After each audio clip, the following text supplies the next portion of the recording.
encanta. Quiere todo porque el pussy sabe a Fanta. Si la dejas por pendejo se te casa. The little section was a little, right? It was like a little turned down. I'm the shit, huh? Are you catching what I'm throwing? No, that beat part. Anyway, sorry about that, guys. It is a rough start this morning. I'm not gonna lie. Jesus. First of all, we've never had a brunch podcast on a Monday. Who the fuck brunches on a Monday? I think last night when I promised it to you guys on TikTok, I thought it was Sunday. Or I don't know what the hell my deal was. I don't know why I did it, but you know me. If I promise something, I'm gonna do it. So I'm doing it. It don't fucking matter whether we can fucking really pull through or not. We're gonna pull through. You feel me? Like, you know, just part of being a stand-up fucking human being. I got some strawberries. So even though we're calling it a brunch, really what I'm doing is eating breakfast, which is gonna be strawberries right now. I think what that was is that was a earlier mix of the thing. I need to change it, but it's a different. No, yeah, because usually it hits with the snare, and that sounded like it went into a dip. So I was like, yeah. It's like the other version, but. It's a holiday. Yeah, it's a holiday. Are people working? Are you guys not working? What's the deal? Anybody that's over here on TikTok, go over to YouTube. We're on YouTube. We're eating strawberries for breakfast. I have my 5 Nights at Freddy mug. I'm drinking coffee. Somebody told me that I have to drink water live on the what you call it. So yeah, what'd you say? You'll sign an NDA to come hang out, dude. The fact that people bring up NDA is funny, mostly because it's like, yes, that is a standard procedure that you have to do, but just because you're willing to sign an NDA doesn't mean we're gonna hang out, because that's just a standard procedure. It's like saying, like, I'll come over to your house and say hi. It's like, well, if you come over to my house, you're going to say hi. But don't come over to my house. I'm just kidding. Sorry. It'd be like that. But yeah. So I'm live right now on YouTube. If you're on TikTok, you know what's up. Go over to YouTube. Hang out with us. It is early in the morning, so I don't think I'm going to drink. But I might fuck around and make myself a little michelada. Hair of the dog. Last night I had a fucking cough attack. It was ridiculous. Did you hear me? No. I would have thought you heard me, bro. Like what literally time? All night. It was ridiculous. I had to hop in the shower. I stayed in the shower for as long as I fucking could. And first so I took cough medicine. I haven't taken cough medicine this whole time I had a cough. I finally took cough medicine. I took cough drops. I had cough drops in my mouth for the rest of the fucking night. I took, you know, that type of cough that it's like, it's just coming from, it feels like it's poking your throat, like it's a little like, you know? Yeah. And you're like, do I have firecrackers in my throat? It's making me cough. It just feels like I had dust in my throat, but I didn't. I hate that because you just want to like, you wish you could like reach in there, even though that's scrub it. Yeah, you want to be like, yeah, it's so fucking gross. Ew, to the guy that's requesting me to go live with him. Why the fuck would I do that? Go over to you. Hey, everybody on TikTok, go over to YouTube. We're doing a live. Carnitas sound bomb. Yo, some breakfast would sound good. Leo's going to join me for the podcast. So if Leo's watching at all, you should bring something to eat, please. If anybody wants to get it over to Leo. Yo, this guy keeps requesting me to go live. Stop. Okay. Yeah, go to youtube.com/everydaydays. We're doing a random live on a Monday. Oh, you ever heard that song? I forgot what his name is, but it's called Break on a Monday. It's like this guy. He has, I think his most popular song is with like Bryson Tiller, and it's like that get down, you know which song that is or whatever. He has that. Girl, I'm down and with it. This be my shit. What's his name? Ryan Trey. Ryan Trey. Love his music. Hey. We got bad bitches in his video. Hey. You must have fought for it. Hey. Let's break on a Monday. That's what we got right now. It's a whole blessing in them jeans, goddamn. Hey. Son, did you good when you was out in Miami? I could see it on you. TikTok lagging real hard. That's okay, because we want you to go over to YouTube. For the first time, it's not the YouTube. It's not YouTube. Something else. Am I on live? Yes. Go to YouTube. Drink hot tea and lemon. Yes, we're going to do all that good shit. Waffle cone. Dude, waffles would sound nice right now. Maybe we should Postmates while we're live. That way, like, it gets here. Because we don't have anyone on the ranch that could go get food, right? Oh, Pumbaa's here. Oh, Pumbaa can go get food, and Pumbaa can make his bomb-ass micheladas. People ask me who on the ranch makes better micheladas. I'm not going to lie. Sorry, Yayo. But Pumbaa does. Dang. Pumbaa's the OG michelada maker. I don't even claim I make great micheladas. I think my micheladas are mid. That's one place that I think I'm mid, is micheladas. But Pumbaa, top tier. Micheladas? Mid-cheladas. Ito's funny.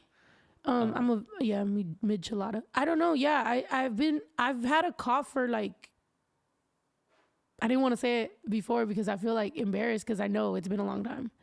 Shouldn't have left you. I've had a cough for like 2.5 weeks, possibly 3 weeks. But it wasn't bad. It was like I would cough maybe a couple times a day. It wasn't like bad. Now, last night was the first time that I had a cough attack to the point where I was like, wait a minute, what the fuck is this shit? I have no other symptoms. I don't feel sick. I don't feel anything. It's literally just at nighttime, I have a fucking cough. I got tuberculosis. Oh, I don't have tuberculosis, but I'm like, I got the bronchitis. I know. Lord. I got bronchitis.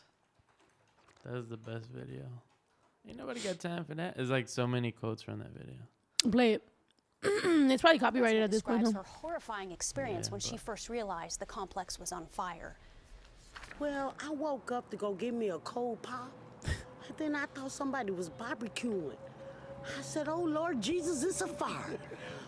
Then I ran out. I didn't grab no shoes or nothing, Jesus. I ran for my life. And then the smoke got me. I got bronchitis. Ain't nobody got time for that. Bro, where is she at now? The bronchitis lady. Where is she at now, bro? Look. Sweet Brown. Oh, sorry. Where is she at? I don't know.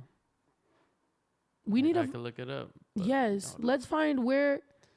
Ain't nobody got time for that. She was so genuine too. Like her face. I mean, we don't know if she was really I mean, that could have been. What if she fucking acted that out, like, to be dramatic, to be funny? Like, what if she was TikTok pre-TikTok? What if she's like, bro, I'm gonna make a viral ass moment right now? We don't know. She could have been a fucking genius. You know how many people? She passed away? No way. Are you guys lying? Let's see. She's been making commercials. She sued Apple. She was on Tosh.0. She sued Apple. She was played by Queen Latifah and quoted by Beyonce. She was a brief celebrity spokesperson. Here, let me show. Somebody said she definitely did pass away. She was in a Tyler Perry movie. She tried to start a barbecue sauce. You can still follow her on Twitter. Oh, I don't see no death. Did she just last year? Because this thing was posted in... Did she? Maybe. Damn. Moment of silence for Sweet Brown. Love her. She got clean and fixed her light. Well, that's lovely. You said she makes commercials for a mattress company. Wait a minute. All right, come on, guys. We got to really fact checked out here. Oh my God. What? Yeah, passed away at the age of 86. She was. How? I mean, I Hey, don't think. yo, black don't crack, bro, baby, because she was 86. God damn. I mean, that came out like maybe 10 years ago, but she was 70 something. But yes, no way, 70 something. She was 70 something in that video. How? That's what I'm saying. Black don't crack. Look, I'm trying to mix my genetics with a beautiful black woman and make a baby. Oh, never mind. She didn't die? I don't know why it puts that at the top. Chicago basketball legend. All right, Ito, you fucking... All right, we're not getting our news source from Ito. We're hiring a new news source person who would like... Oh, you know what? Jello, the fucking detective, should become our news source person, because who the fuck... Ito's fired that was from... Sweet Charlie Brown. Oh, my God. Chicago, well, at least we know that now. Ito, my brother's fired from looking up the fucking... Wait... Who died? Did she die? Oh my God. You know what? This is where you come to get more confused about news. This is where you come to just like leave like questioning everything you know. We're like, we're gonna gaslight you about the news. You're gonna be sad. You're gonna be happy. You're gonna go through so many fucking things. And I'm just joking, Jello. I know you got other things you be doing, but somebody needs to give us some news source that. First of all, Ito hates reading, so we're not going to get our news from Ito. He's like, if it's not a video or a fucking headline that I can quickly read in 5 seconds, I don't give a fuck about it. Or instructions. That's the only thing you read, huh? Instructions? Yeah, because I read them. You don't read I instructions. read a step like 5 times before I do it to make sure that I don't get it wrong. Because once you've messed up and freaking did the wrong step early because you thought it made sense, then you have to undo That should be everything. sucking Nah, man, I learned from that lesson. Yeah, all right. So everybody on TikTok, make your way over to YouTube. We're gonna be over there and shit. Exactly. What? I think she didn't die. Freaking. Y'all are talking about Chicago legend, sweet Charlie Brown, who died. Man, you guys. I mean, it's a little. It's not like she's always got the. I'm always confused on the news anyways. I know, right? Hey, shouts out Melinda, been a member for 5 months. She said, good seeing you this fine morning. Hey, thank you so much. Thank you to all the members. Damn, Kim Yazzie been a member for 29 motherfucking months, and she sent all the fucking emojis. All the dog emojis. Thank you guys for all the members. Thank you guys for all the people that fucking support us. You already know. Are we, like, we are, I mean, I could definitely say that going live and potting is more difficult than doing pre-filmed pods because we are embarrassing. Yeah, if it was pre-filmed, we're willing to embarrass ourselves. We're willing to embarrass ourselves in front of y'all motherfuckers. She's worth 15 mil. God damn. Yeah, I'm pretty sure she's not dead. She just lives a private life, somebody said. So how am I supposed to research that? Dang, Ito's fighting for his job back. Ito's clawing for his fucking job back right now. Not me. Hey, if somebody wants to look up stuff for us, cool. Yeah, and that's why I said, that's where I was going when I'm like, yo, we're willing to embarrass ourselves live potting for y'all motherfuckers. Thank you guys for becoming members. Thank you guys for supporting. There's a lot of ways that you can support. There's a lot of people that have a YouTube and then they go support my Patreon. We get support through YouTube. So whenever you subscribe and then you become a member, whether you're a shwe whatever, or you're a cousin, or you're a day one, you're supporting this fucking podcast. And now that we're starting to have guests and shit, you know what I mean? We might be able to fly in guests. Like, you feel me? Get that little budget, fly in some guests, have them stay here at the motherfucking ranch. Be lit. Ito's gonna go live with me right now. He's gonna pop up. I see him changing lenses right now. He's changing the lens.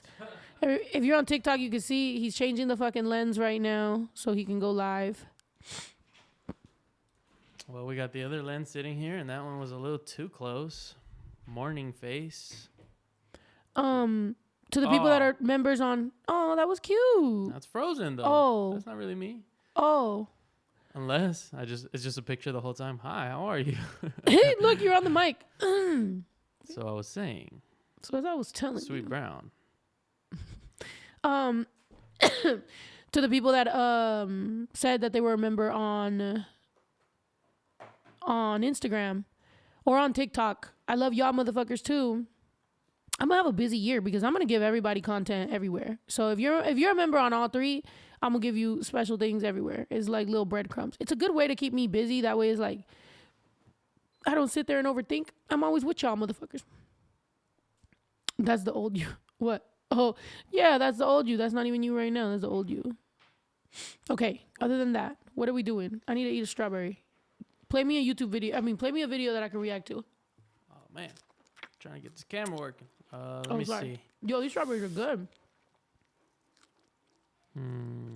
Oh, this is what we got to do, though. Look, saw this last night.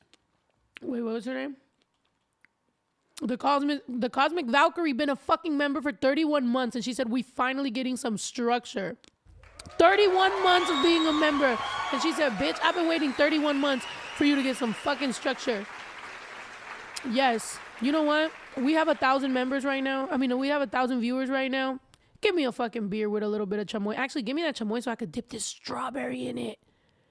Yo, brunch with the chamoy strawberry. Sheesh. Okay, I'll get that right now. Look at this. Instead of a beer, I should do wine or champagne. Champagne and strawberries while I'm dressing all pink. Oh my God, I'm feeling femme today. No, I'm not. What? This is what we got to do. If only there wasn't 5 dogs here. Take all day. Aww.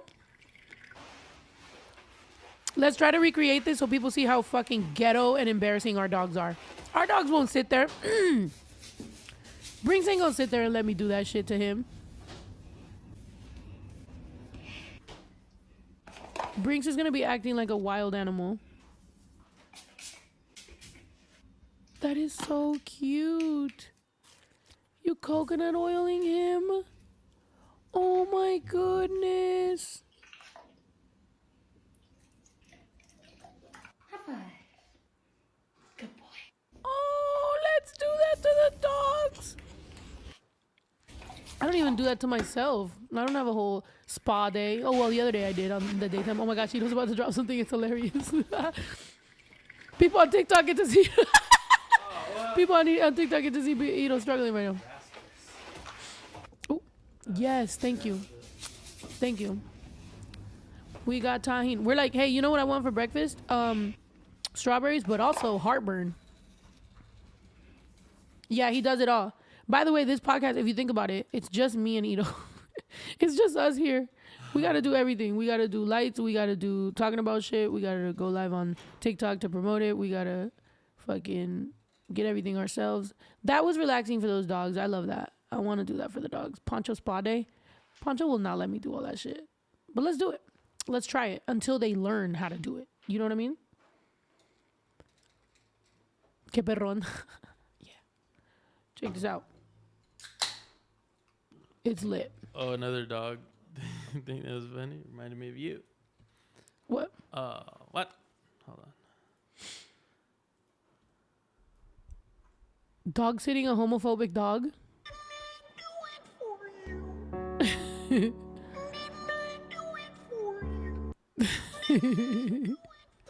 He's just staring at He's him. like, ew. He does look homophobic.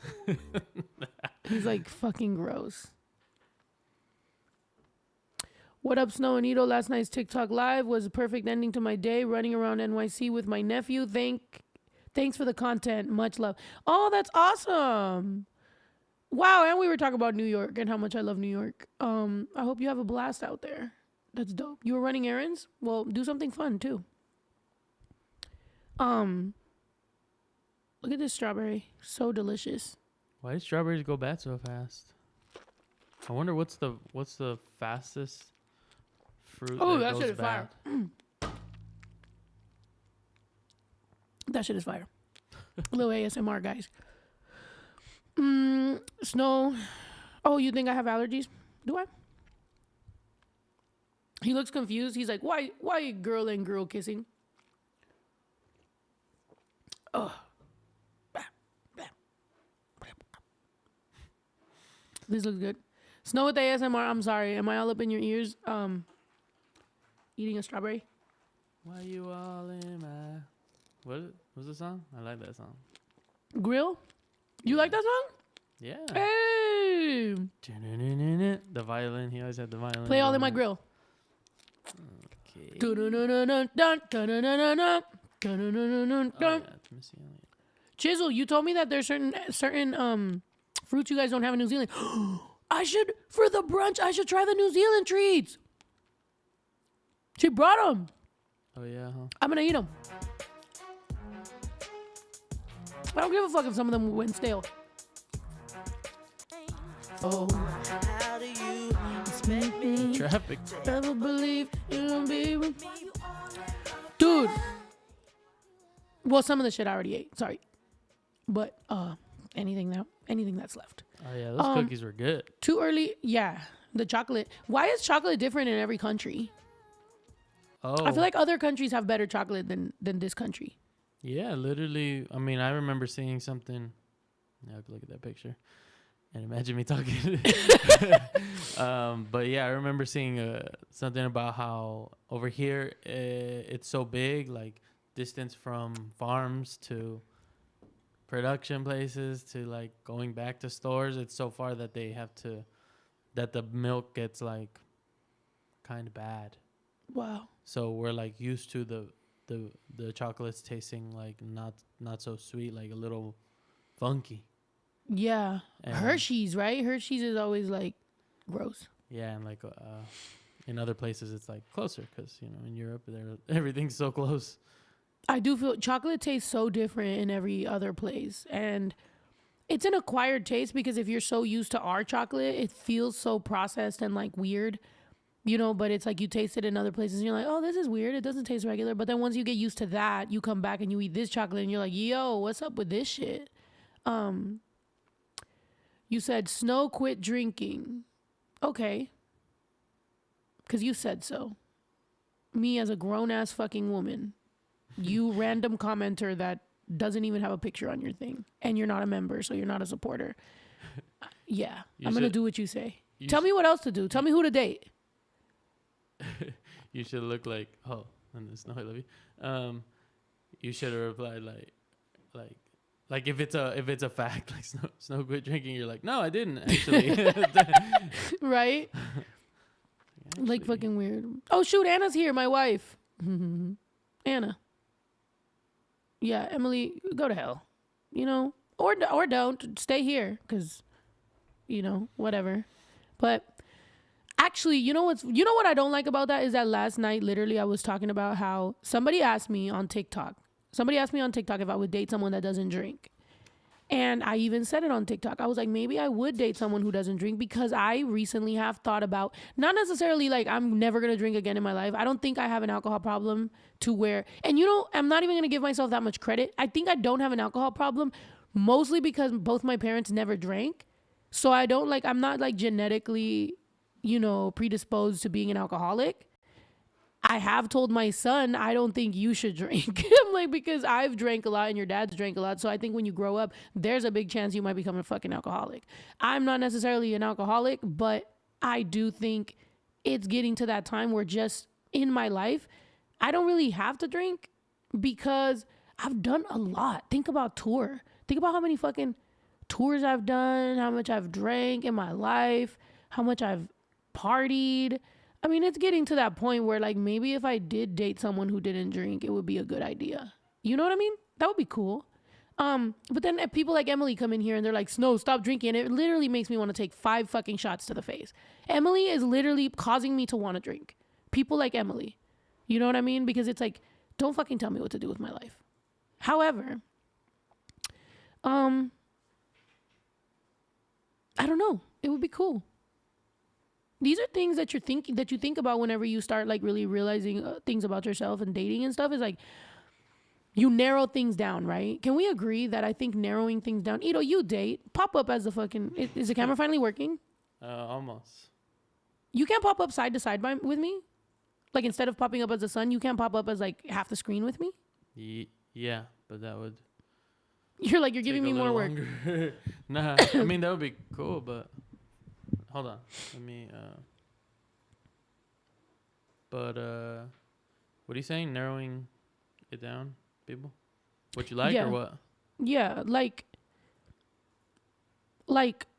when I talk about my type, because let's talk about this, what happened on TikTok, right? And like kind of with Lauren too, because she was just like, you're so like about your type. And it's like, okay, when I talk about my type, it's mostly out of putting out there the feelers of like pretty much what my type is. However, am I like fucking like definitely like that's the only girl, like I have to fucking like I don't have this obsession, and it's not a fucking kink. I'm not treating women who look like that as just like some sort of fetish. Like I'm not fetishizing women that, you know what I mean, that look like what I find to be top tier attractive, because that's what I find. Like I find like caramel complected curly hair girls to be very fucking attractive. You know what I mean? That's it. However, it's not like this weird obsession where like if I meet somebody else that like I really vibe with, I'm gonna be like, no, because you're not what you know what I mean? Like, no, like I want to vibe with somebody. I want it to be. However, I think when you're dating, yeah, I'm manifesting the perfect girl for me.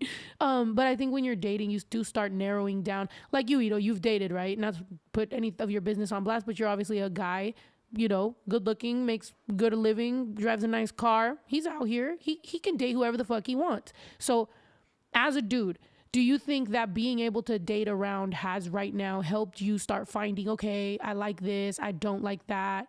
Like, have you been narrowing down kind of what you would eventually settle down with? Or are you more confused than ever? Kind of like with your news. I don't know. Yeah, I don't think I've thought that like specifically like I don't like this, I do like this, I don't like that. I mean, I guess I could, but I wouldn't think that in like you have to think that outside of when you're there, right? Yeah. No, yeah, you think about it afterward. You're not there staring at the person. I'm not saying you're on a date and you're just staring at the person like, damn, really don't fucking like girls that have this going on. Like, no. I'm just saying you go on a date, you have a good time, you go home. Throughout the week, you probably think about it like, okay, well, I didn't like the feeling of this, or like I didn't like how this went down. Or even yourself. I think dating, because somebody hit me up and or on a comment was just like, you're just as bad as the guys. You're dating, but you're not ready for a relationship. You're just as bad as guys. And I was like, first of all, don't throw onto me whatever traumas you fucking have with guys that didn't want to settle down with you or didn't pick you, because me going on dates is me learning about myself and learning about the other person. And also, who's to say that, like, why are you immediately victimizing these other girls and thinking that me, whoever I go on a date with, is ready to fucking settle down with me and I'm just hurting their feelings? I'm going out on a date with a girl that might also not be ready to settle down. They might not be ready for that, but they're like, okay, I'm dating, you're dating, do your thing, whatever. I don't know why immediately it becomes, you know, you're going to break a girl's heart. Like I don't think I'm, you know, thanks for thinking I'm that fucking great that everybody wants me. But for all I know, I go on a date and the girl looks at me and she's like, now that I'm kind of looking at her, she's kind of ugly. You don't know what my real life is like. But, yeah, like just because you're dating people doesn't mean that you're like, oh, I'm looking for a serious relationship. Like you could, like, I don't know. That's kind of weird to be like, you're either one or the other. Yeah. Like you have to be by yourself all the time or be ready for a relationship, like try to be getting in one. It's like, yeah. Seems like that's kind of like how you end up in a bad relationship because you're like, are you the one? Are you, you know? Yeah. Like you're like trying to force it and you end up with somebody you don't really like, or I think that's too early, you don't know them. Have you ever done that? Like where you meet, you maybe you're dating somebody and they're like 90%. So you're like, okay, this is cool. Like I could do this, but you don't want to feel like that about the person. You don't want to be like, all right, I could do this. Like you want to feel like there's that feeling. Because what I mean is you could probably date really amazing girls that there's nothing wrong with them. Everything's perfect about them. It's just not your person. Right? I mean, I haven't had that much dating experience to be on any, like, to be there, but I don't know. I mean, I feel like that'd be me. Like, there's people that I've definitely like talked to or whatever, and it's like there's nothing wrong with there's nothing wrong, you know? And I like to have that conversation with people of like, I think it's very mature to let people know like absolutely nothing wrong with you. There's not even a reason why it should be up to me to fucking pick anybody. Like it's just, is it gonna happen or if it's not, and that's it. And keep being the perfect person that you are. Maybe it's me, maybe it's the timing, maybe I'm not ready. I'm learning things about myself. I'm learning who I want to be in my next relationship, how I want to handle that, all that shit. You know what I mean? So it's like, I think having those mature discussions and like being very clear when you're dating and talking about shit is so important. But people, especially like in comments and like on TikTok and you know, different things, they just haven't had those conversations. You know what I mean? Like maybe they just, and a lot of these people are young. You haven't lived through, you know, I've lived through a fucking marriage. I've lived through a marriage, long relationships, U-hauling, fucking jumping into shit, dating men, dating women, having a child, being a mom of a child that I have to now find somebody who wants to date somebody that has a child. And that is gonna allow me to have that priority of my child is my fucking priority. I'm not gonna lie. I've had people in my life that there has been times when they did not understand that my child is my fucking priority. I'm not gonna say that they were dead ass like, yo, leave your kid alone. But there was moments where it would be like, ugh, wish it was just us. And it's like, well, that's my fucking kid. You know what I mean? Like, thanks for the sentiment, but that's my child. Like, no, don't wish it was just us. I have a child, you know, and my brother's damn near my child too. So he's here forever. Whoever dates me has to understand, 1, I have a child, 2, I have an Edo. And that's it. It ain't going nowhere, you know? But I don't know. That's why I've always been very, oh shoot, TikTok was fucking frozen. Oops. If you're on TikTok, go over to YouTube. I'm not gonna face it towards me because I want you to actually go over to fucking YouTube, like for real. But that's how it is. Wait, that's crazy. It must be hard for you. It is difficult. And I'll talk about my personal experience, and I'm not trying to like obviously shit on like my mom or anything. My mom has grown up. She's, how old is mommy? Like she's about to be 60 or right? Something like that. 66, so 50, 57. Yeah, she's 57. So my mom's gonna be 60, right? And it's like growing up, like my mom. Let me put it down for you like this. My mom was always 130, 5'2", pretty, always worked on herself. Like she was one of these people that takes care of their body before this shit became, you know, what it is now. Like she didn't do no microwaves. She always ate home cooked meals. She went to the gym. She did acupuncture before I ever even knew what the fuck that was. She always, you know, worried about herself. Like, and she, you know, when she was like 32, imagine, she was really on point. So she was dating, and there was times in my life where I felt like my mom, she didn't necessarily in a bad way, maybe choose, mind you, I'm really being careful with my words because I don't want beef with my mom and I don't want you guys to talk shit about my mom either. But I do feel like there was times in my life where maybe dudes were a little bit of a priority than me. You know what I mean? And I'm not even going to say than my brother because my brother has a different experience. We all know that moms love their sons. You know what I mean? So it's like, I do think because I was older and because I was a girl, there was a different experience that I had with mommy dating than you did, right? Yeah. Did you ever feel though, like, I just wanted more time, you know, alone, like more time with us. And it was just always like either us with them or them. It wasn't really like us. Yeah. You know? I mean, I didn't feel like those feelings that much because I was cool with just me by myself. But yeah, you're more of a like. Yeah, but yeah. Well, I mean, I can't even really remember that many times when it was like just us hanging out. Like Exactly. And I think that's why it's gotten to a point now where with me and with raising my son, I make that a fucking point to have days of just us because it don't matter how much I love you or we're in a relationship or whatever. Like I'm always going to check in with my son. Hey, are you good? Like, are we like, have we spent enough time like together? Do you want more time with me just by ourselves? Do you mind if this person comes along? Do you want to hang out with us? You know what I mean? Like, or us hang out with, you know, another person. Like, what do you want to do? The cool thing about baby Drew is he's a boy. So he just like, the more people that there are, the more we can play games. And Ito likes that too because he likes board games and shit. So that's how it be. But that's one thing that people have to take into consideration when you're dating someone with kids. And somebody asked me if I would date someone with kids, and I never have, but maybe I would. But I wouldn't date somebody that doesn't give their kids priority. Like if I date you and you're more interested in hanging out with me than doing things for your kids, or if when we're there I see the dynamic kind of shift, I'm not gonna like you. Because I'm going to be like, bro, I've been that kid and I don't want to fucking be that kid, you know? So that's weird. Like, you know, I'm obviously going on casual dates with Stephanie. That's what I like about her. She was a stepmom for like years. That's dope.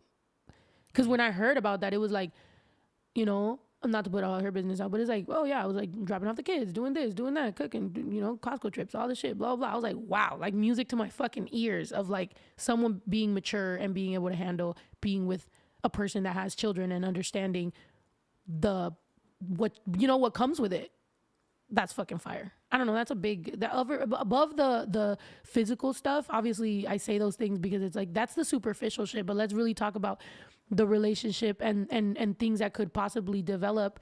You have to kind of, as you're dating, be like, okay, well, this person, like, you give people points for maturity a lot. You know what I mean? That's dope.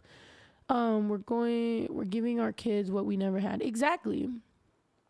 Like, look, like Dollface said, I would never. You would never what? You would never what, Dollface? she's good. I mean, after this podcast and after I do these drops for this video stuff, I'm gonna go over there. That's why I came home to take care of some of this stuff. Because obviously that's my job.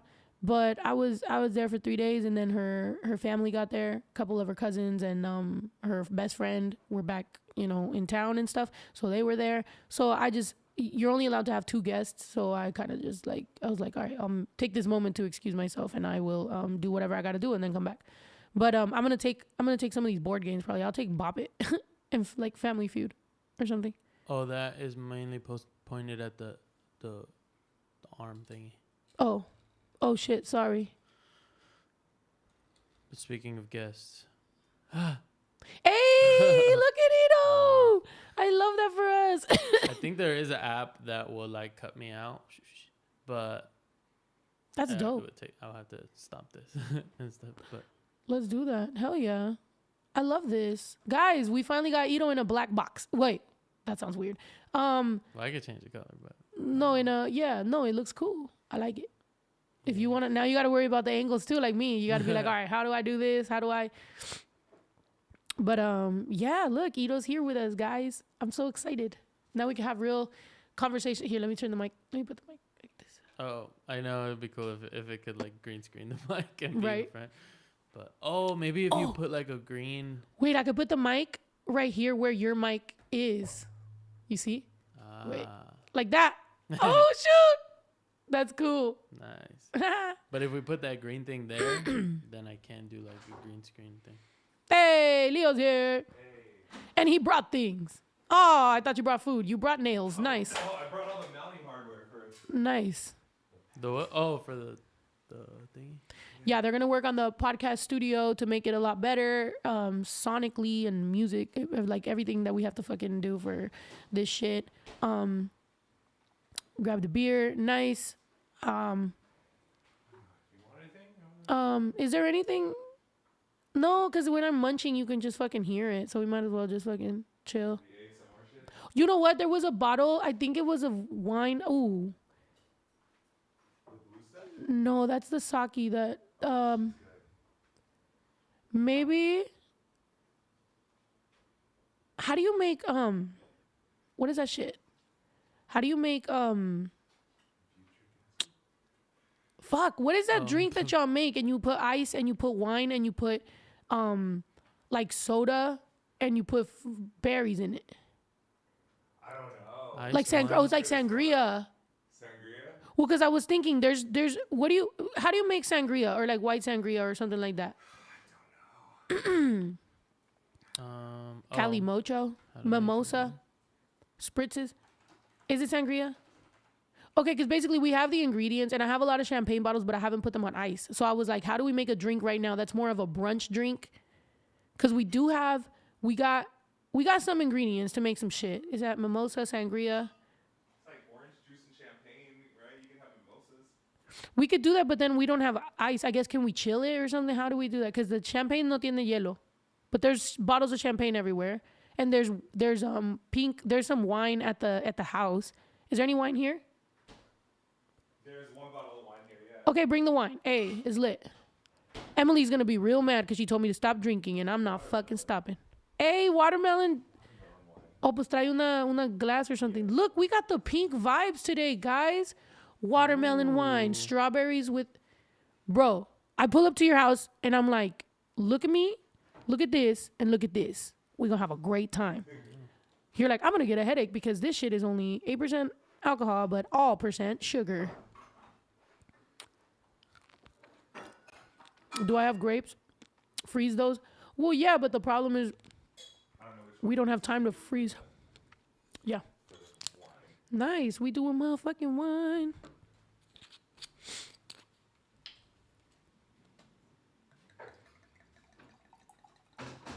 Hey, look at me being a grown-ass fucking woman. Still feel weird saying that. Sometimes I feel okay saying grown woman. Sometimes I don't. That's one thing we don't fucking talk about, right? I always felt like that. But I do gotta admit that thanks to TikTok, I feel comfortable expressing that that's what I feel. You know what I mean? Whereas before, I think people would be like, what? What do you mean you feel weird? That's what you are. But it's like, I don't know. I just always felt weird. It felt Like desconocido.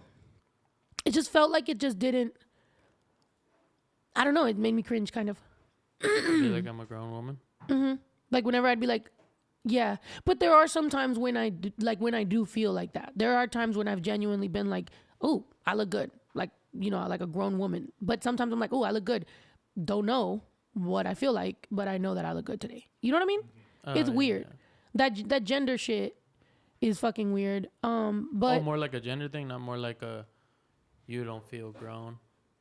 yeah, it's a gender thing. No, obviously I'm fucking grown. No, maybe it's an age thing too. I don't necessarily always feel, you know, like grown. No, I think inside I'm like most of the time I'm like a 12-year-old, possibly boy, possibly girl. Oh, okay. You know, which is why me and Baby Drew vibe so much right now. I'm like, yo, we're the same age, technically. It's a gender thing. Gender is weird as fuck. I thought it was like an age thing, like me, like being like I'm a grown man. Kind of like, I mean, I guess I am because I know how to do stuff and I'm not scared of stuff. Like, like little Drew, I was telling him like, cause he wanted me to go down and get a package for him, and it was like the sun had just set, and I was like, when are you gonna stop being scared of the dark? Because he's like 12, he's gonna be 13. It's like, it's almost time to stop being scared of the dark, and he's like, never. And I'm like, no.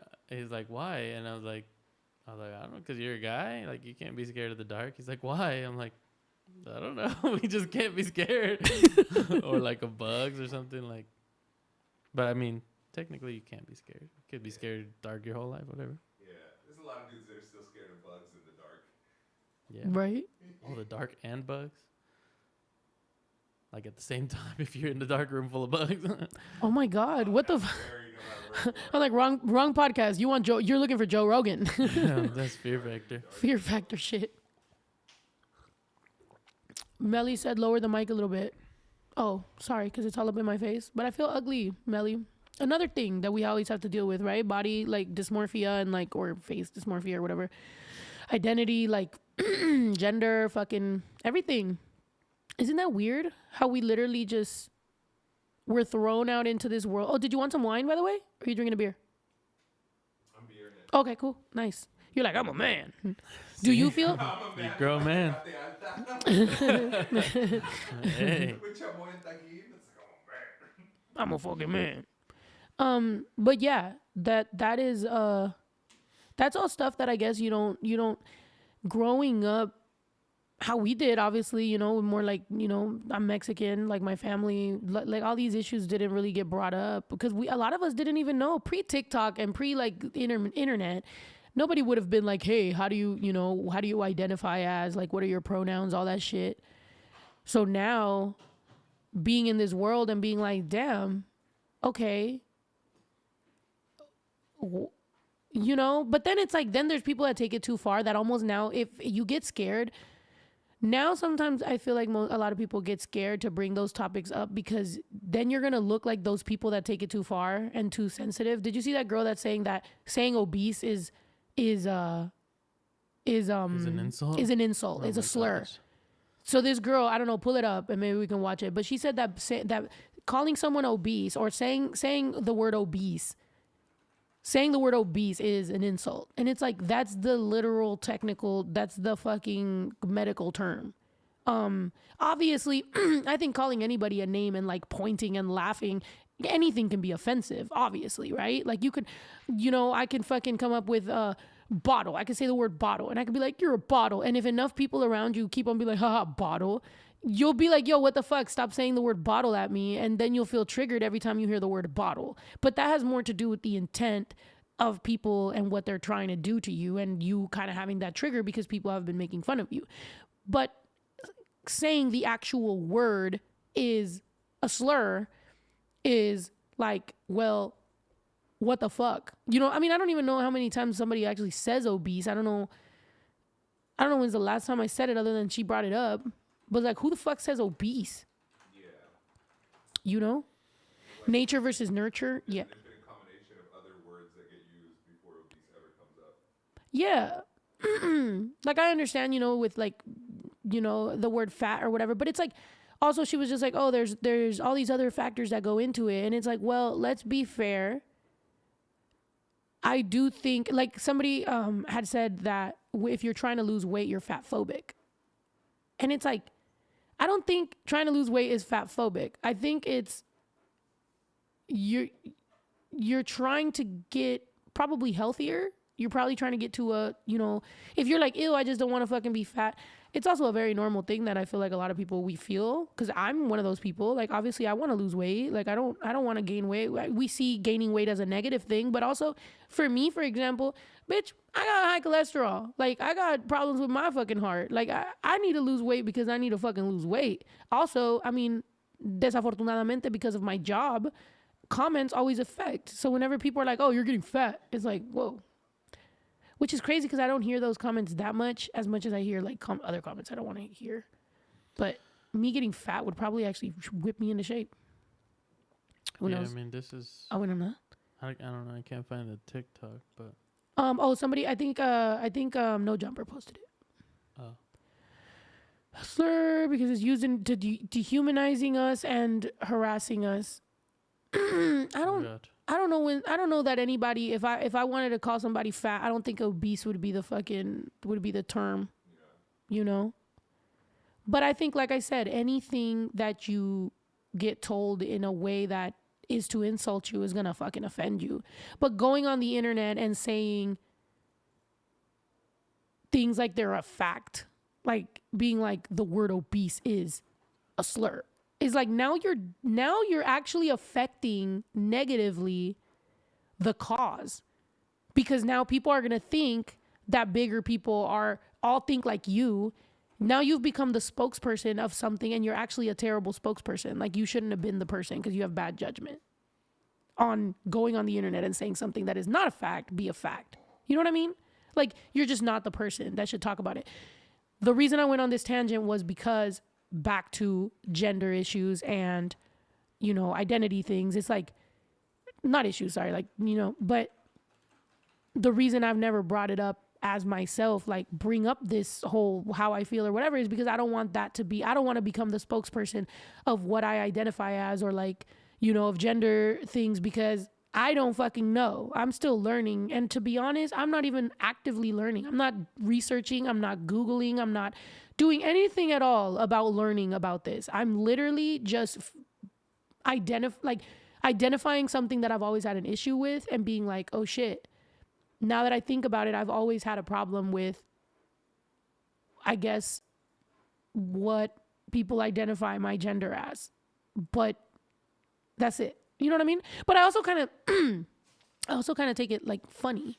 Like when I told that one rapper that fucking hates me, when I told that one dude, I'm a man, I'm coming to you as a man, I was partly joking, which is also why I don't want to become the spokesperson of like gender things, because it's like, I joke all the time about like me being a man or me being a woman or like, you know, a girl or a boy or whatever the fuck. Like, I make so many jokes that it's like, if I was to become the spokesperson, now I'm held to a fucking standard that I don't want to uphold, because I'm not fucking doing the work. I'm not. There's better people out there to teach you about this shit, not me. That's not a battle I'm fucking picking for myself. You know what I mean? But I do talk sometimes to dudes as being a man. And this motherfucker went on his shit and said, she thinks she's a man. She identifies as a man. And then he said something like, oh, if you identify as a man, go fight a trans woman. And I was like, there is so many fucking problems with the fucking sentence you just said. God damn. What a fucking ignorant anus piece of shit. Like, honestly, that was weird as fuck. But it's like, yeah, and I didn't even say ignoramus. I said ignorant anus. I want you to take both of those and apply them, because it's like, what did you just say to me?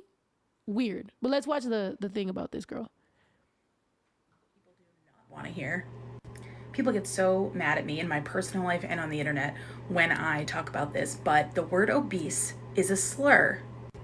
It's a slur because it has turned into a derogatory word thrown around that pathologizes fat bodies without taking into account anything else about them.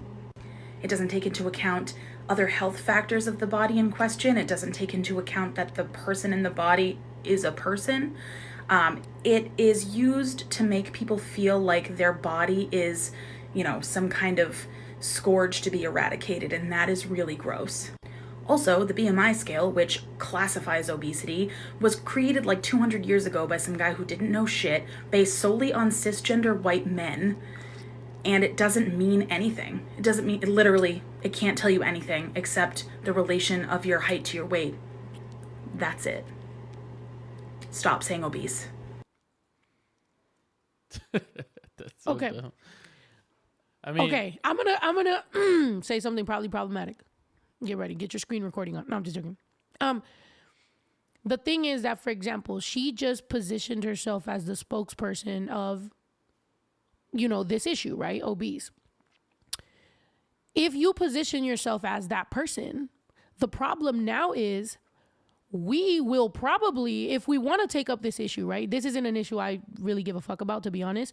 But if we wanted to, or if anybody feels very strongly to the word, will now go and look up her TikTok and her social media and will hold her to a different standard. So anytime she eats unhealthy, people will be like, bro, this isn't about that issue. This is about you don't take care of yourself how you should. So to me, it's one of those things of like, don't position yourself as that person, because people are going to say mad shit and go and fucking scrutinize you and do all that. Like, I think obese is the actual like term, but she's right about one thing. Any fucking word can be turned into a slur or like a derogatory thing. Like I said, bottle. If somebody called you a fucking, wine bottle every fucking, there's people built like a wine bottle. If somebody called you a fucking wine bottle every fucking day, you would be triggered by that fucking word. So I understand where she's coming from, but also I guess what I meant was, don't become the spokesperson of an issue that you aren't ready to fucking become that person, because then it just fucking, it's all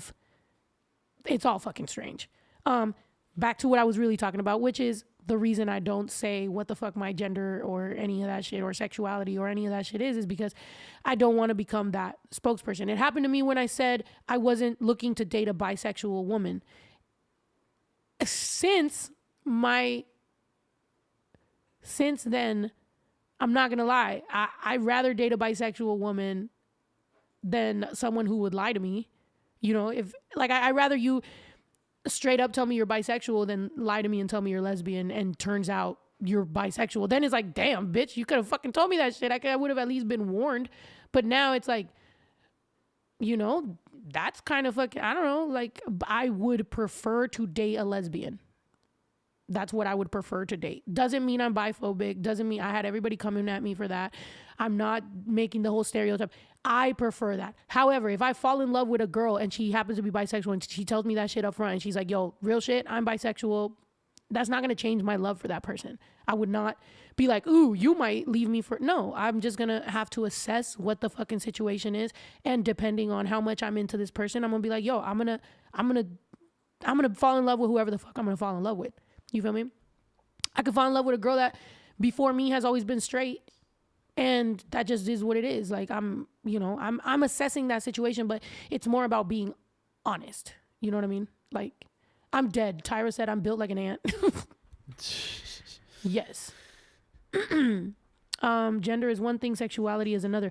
It is, but we're talking about both. Captain Obvious. Gender is one thing, sexuality is another. We're talking about both right now. Did my phone die? Yeah. I'm glad. Like 30 seconds ago. Oh, really? Nice. I'm glad. And that's another, okay, let's talk about that too, right? No, it's nobody's business who I'm with. Keep them guessing, right? But the thing is that I've now understood that because I do a lot of lives, get a little dance or whatever the fuck. No, I do a lot of lives. I make content. I have Everydaydays, which is my personal life vlog. I am an artist. I do a podcast. I'm constantly putting out like my life. It's gonna happen, and I never wanted to feel like I'm hiding anything. Like I told you guys before, I've dated someone who wasn't openly gay. I was in a like quote unquote relationship with somebody who wasn't openly gay for 3 years. That is a different type of fucking fucked up to the gay person because you can't fully be yourself without outing someone, and you feel like you're hiding a part of yourself, but you're not ashamed of that part, but you love somebody, but you can't really like So you don't know what the fuck to do. So it is something that like becomes a fucking trauma. And if I could be honest, like I do feel like I should have gone to therapy like immediately from that. But unfortunately I didn't. I've always just been serial dating and getting into another relationship. But I do feel like that shit will fuck a gay person up, because it's like, dude, you know, and I know we joke about that with like down low people or like down low guys. I think we don't have that much. And I'll say that about myself. Like there's times when we don't have that sensitivity like towards down low men, because I hate when a down low man talks mad shit about women, because they don't have that emotional connection to women, because they have it to men. So they just dog the shit out of women, and they try to act like bitches ain't shit and fuck these bitches and blah blah blah. And it's like, okay, well that's because you're down low and you're more emotionally connected to men. So if you could be down low as a man and you could not be ready to come out the closet, and you can be gay and you can whatever, as long as you're not disrespecting and dogging out women, you feel me? And so same issue goes with like being, you know, being queer as a woman and like having maybe more of a connection with women. I do feel like sometimes like I could obviously be a little bit more like, these dudes ain't shit, blah, blah, blah. But that's also because I tend to have a bigger emotional connection with women. You know what I mean? So I think this is a topic that a lot of times we don't talk about. And that machista mentality gets put in us. And so I've had it, you know what I mean? Like, and I'm working through that right now to be able to be more sensitive towards some of these issues of like, bro, I went through it. I was in an emotional relationship and sexual relationship, obviously, with somebody who was closeted. I couldn't say anything. I felt like I was hiding a big part of myself. And so that's the reason why my next relationship, I was so loud about it, because I just wanted to be so loud and out the closet, because I was just like, bro, like this is a part of me, and I've found this out, and I want everybody to know I'm not hiding it. And I think that's one thing that people don't get in me now, is that I love to share like parts of me. Obviously, that's why I vlog. That's why I do podcasts that are live. That's why I make music and I involve my family so much in it and all that shit, is because I have always loved to be open with you guys and share my experiences and learn through my experiences and do all that shit. But I definitely love sharing that part. And not that I'm going to share everybody I date, but like, I don't want anybody thinking I'm hiding anything, because I'm not.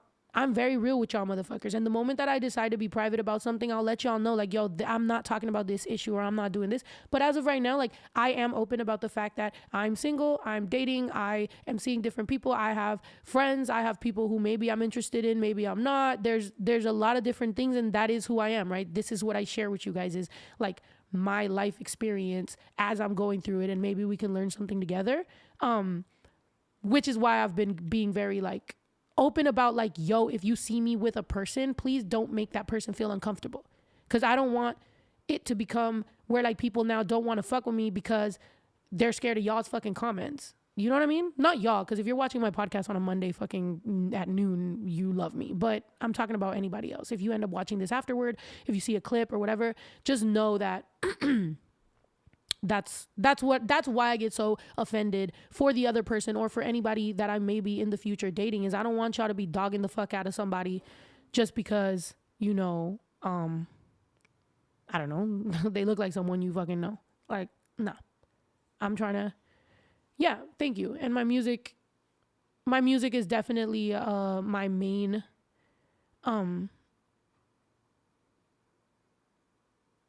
my main thing, but I don't know. There's a reason that I vlog, and I have vlogged for years. Woke TV was literally, you know, how long ago was Woke TV? A decade? Yeah. Well, the beginning, yeah. Woke TV. Like, that's when we were doing, and Woke Wednesdays. That was so fucking, I've always shared my life. I've always been very open about it. I love it. I love you guys. You guys have become my family, my friends. Leo and I were talking about this, and now we can talk about, Leo, you want to come sit over here? We were talking about, you know, friends and friendship, and like, you know, this was a very important conversation that I had with Leo that turned very, I love that with my friends, we can fucking get to a point where we're fucking damn near yelling. And if anybody heard it, they'd be like, yo, you guys are arguing. But it's like, no, we're very passionate, and we're talking about shit, you know, when it comes to, you know, this is a family and friend business. This is a fucking thing this is a journey that I've, you know, the moment you sat down. It's okay. Keep talking. We're good.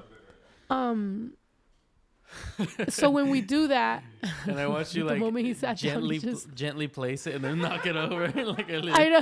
Like it was intentional. That's like the time I fell off a horse and it was just so slow. I'm like, all the times I've rode a horse and I was fast. We were running. It was lit. The one time it was slow, I was just like, and just fell off. And someone was filming me, which was wild.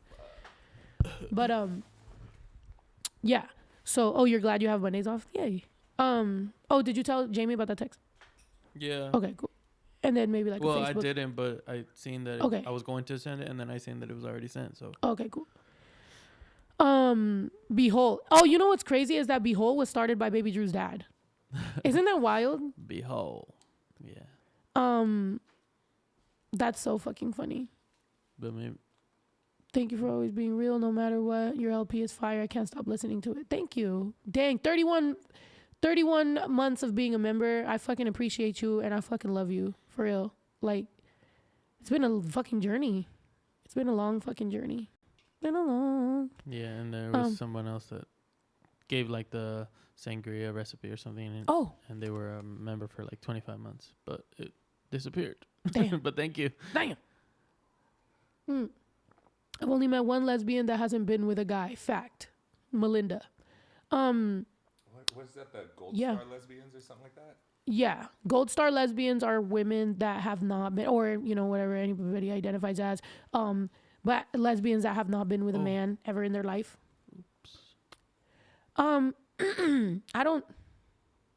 I don't have a problem with being with a woman that has been with men in the past. I'm not gonna lie. I've realized this throughout my growing is I would like that window of like the last guy you were with and then realize you were gay to be pretty like long, which is also why, yes, I might date women that have kids, but I'm not dating a woman that has a toddler. Like your baby daddy's still like y'all still, you feel me? Like, what? Yeah. Oh yeah. yeah. There's still a lot of shit to figure out, is what you're saying. You're like, yo, figure your shit out, and then, you know, maybe in a few years, Straight up. we Which could drop them off for a week and not have any issues. Yeah, I was being very real too. Like, you know, I've dated someone who like was previously straight, but hasn't been with a man for years.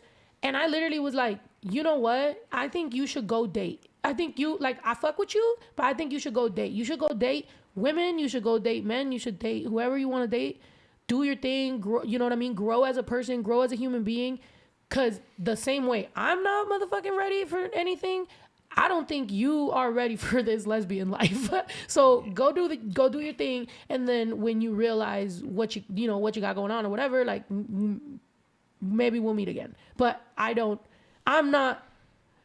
been in this long enough to understand that like there's just certain shit. You know, you don't want to be the healing lesbian with a baby gay. Like you're gonna fuck that person up, and you don't want to fuck that person up. That kind of goes to the conversation we were having yesterday too, right? It's like even when it's someone that's a little too inexperienced, or it's like virgins and things like that, it's like you kind of want to have someone that has at least somewhat an experience level that's close to yours, to where you could kind of avoid a lot of those early figuring out shit. It's like, all right, you know, come back in a few years, go fuck around, go do some shit. Yeah. Oh, somebody said not a Leo question, more of a Cole. Maybe we should ask Cole to fucking pull up. We just fucking have everybody up in here. But yeah, you're right. And that's what I like about Leo is like we be having these topics because I mean, I feel like you have mad like gay, like queer friends and shit, right? Like, and yeah, like just through organizing circles, you have to end up, and it goes back to conversations about like the dudes and shit and who you're closer with, the dudes or the women. It's like for most of my life, it was mostly dudes, but once I got into organizing circles, it's mostly women, queer dudes, queer women, older women. Like it's a whole everything outside of just the dudes that I was used to kicking it with. So yeah, that's what kind of helped.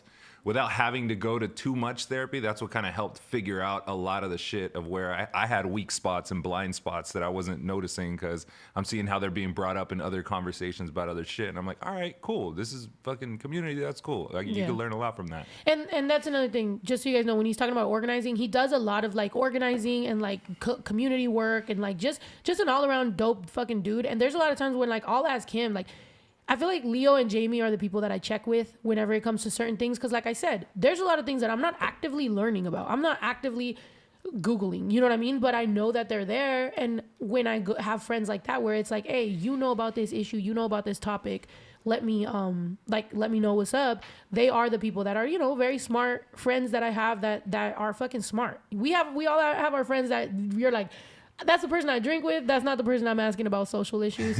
They're the people that like I drink with and have social issue conversations, and like I can really get a different perspective from. And like we've said before, I feel like Jamie's a little bit more liberal than I am. I think I'm a little bit more conservative than she is.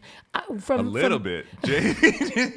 Jamie be out here talking about fucking chunk me, spank me, pull my hair bullshit, fuck the cops, and I'm like, all right, cool, fucking Jamie's out here. Jamie's living that Vegas life. Somebody said, I was closeted till I was 21. My family were very religious, and now that they know me as a super gay. Hey, that's how it be, bro. Like, we were talking about that on TikTok last night, too, about how sometimes it gets embarrassing to have been closeted so long or to have not been ready to share that information, which is also why I don't even think this conversation also gets brought up. When you are in a relationship or, you know, situation, whatever the hell it is, relationship, because it was a very exclusive relationship that the person was just closeted. So I wasn't doing anything else. I was focused on that person. But I was like, okay, if this is what you want, this is how it is, whatever. But the thing that people don't understand is that you can't force someone to get out the closet, right? But they can't force you to stay in the closet. So the moment that you go, hey, sorry, don't want to out you, so I'm going to have to end this, I don't think there's any fault in that. I think being able to have that clear conversation, and then I feel like the person really stuck to, you can't out me, you can't force me to come out the closet, you can't, okay, but you can't force me to stay in. So because I want to live my true self and I want to be my real fucking self and I want to be able to share this, which I don't think I always feel like I always like kind of drop hints and like let people know, but I couldn't fully because I just, you know, obviously I respected this person that I very much loved, but the moment that I literally said that, it was like I was the bad guy for breaking it off. When it's like I'm breaking it off because I need to live my true fucking self, and if you are not ready, then that's great. That's on you. Live your life. Live your version of your truth. But I need to live my version of my truth at my age with what I'm fucking doing. So those convos be fucking difficult, bro. And when my Selena movie gets made, and you get to see all those type of moments in that shit of like how messy sometimes it is, without being like gossip messy. It's just messy as far as like, bro, there's no rule book to this shit. You just live and you fall in love and you love people and you hope that you can manage it the best, but sometimes you can't. And you know, you gotta fucking move on, and it fucking sucks. But damn, how long did that situation rock for? 3.5 years. Fuck, that's a long time. And that's when I felt guilty as fuck, bro. I felt hella guilty, but I had to tell myself, like, I'm not guilty because there was 3.5 years of having every opportunity to, you know what I mean? Like to somehow, I feel like 3.5 years is enough time to figure out if you want to do this or not. Yeah. You know, the moment that you decide, that's when people are like, no, stop. Like, I'll do this or I'll do that. And you're like, by that time, you're just like, you know, it's just, I gotta go, you know, and it fucking sucks. I don't know. I wouldn't know if she's come out. I don't keep track of that. I since have been in a committed relationship, engagement, everything for years. So I didn't, you know, keep tabs, but, I guess maybe we'll find out one day. I don't know.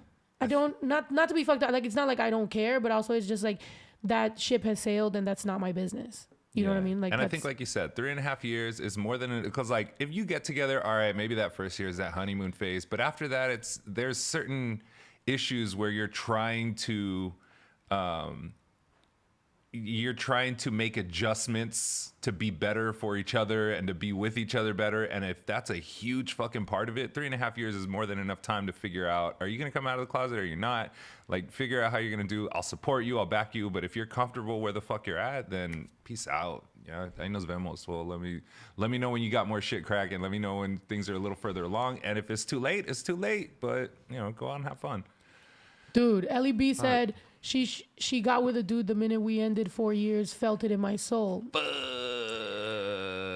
Girl, that is a fucking... That's the thing that, like, even, like, you know, guys, like my homies, I think everybody knows how, like, that is one of them things, bro, where you just be like, damn, makes you reevaluate everything. That's super rare too, for her to go from being with a chick to going to being with dudes. Usually it's the other way around. Usually it's like dudes do enough bullshit to be like, all right, pump the brakes on that. I'm gonna go fuck around and see what these girls are doing for a while. It's rare that it's like break and then go back to being with dudes. Fuck, what did you do in that relationship? Might not be that rare. Might not be that rare, huh? What happened? I don't think it's that rare.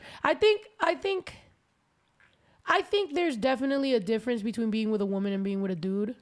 Dudes are way more willing to say anything and everything to get you, right? Yeah. So dudes, like if you're with women, I feel like women have a different standard a lot of times, unless you're dealing with just like some thirsty ass women. But there's a lot of women that like, there's a different standard. Like woman to woman, there's this like understanding of like certain things that we allow, don't allow, respect, accountability, like, you know, just there's a higher standard. Sorry, no offense. I don't know. Let me know if you guys get offended. No, but not I at do all. think that it's more open. Being it's with a more women, open, comfortable conversation. Like the homegirls that I have that are in relationships, they're very much more like they're BFFs, and they're like obviously they're affectionate, or you know maybe not openly affectionate, but the point is they look like they genuinely have a good time being with each other all the time, and they enjoy each other's company. They have cool ass conversations. RJ, like it's a very comfortable situation. But look, RJ said, but if you're single, it's none of your business what your ex is, who your ex is dating. I think that's a topic that's a little bit, that's also kind of hard to talk about, because for lesbians, the only reason that it matters is because it's like, oh shit, let's say for those years you had those convos about like dudes, and those convos could have got real spicy about dudes. So when that person goes to a dude, it makes you be like, yo, was all that shit like fake? Yeah.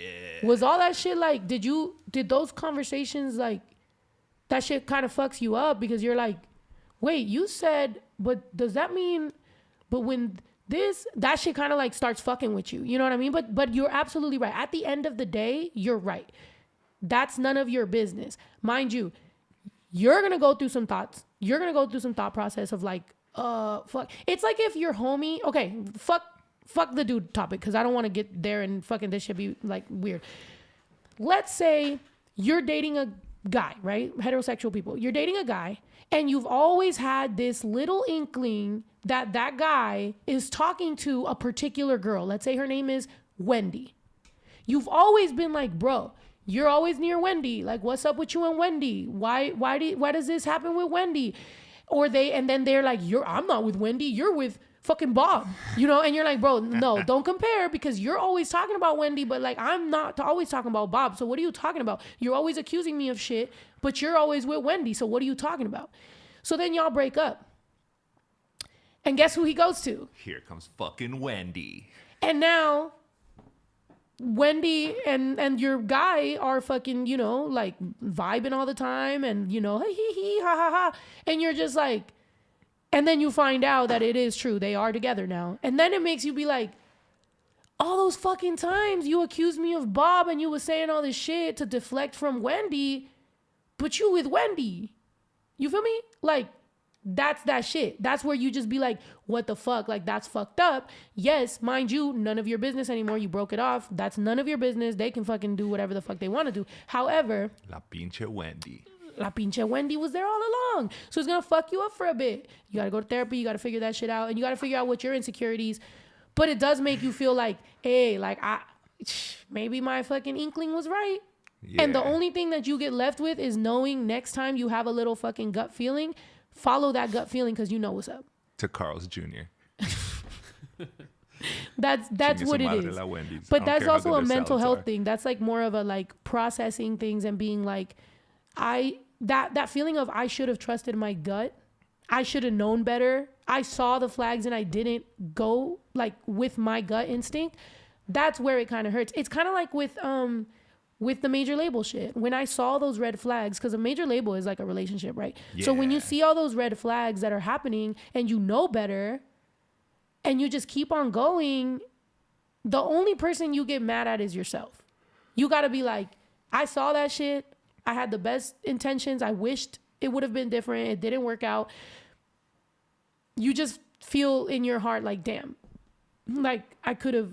It makes you feel dumb. Dumb. It doesn't. I don't like being made to feel dumb. Like I'm cool.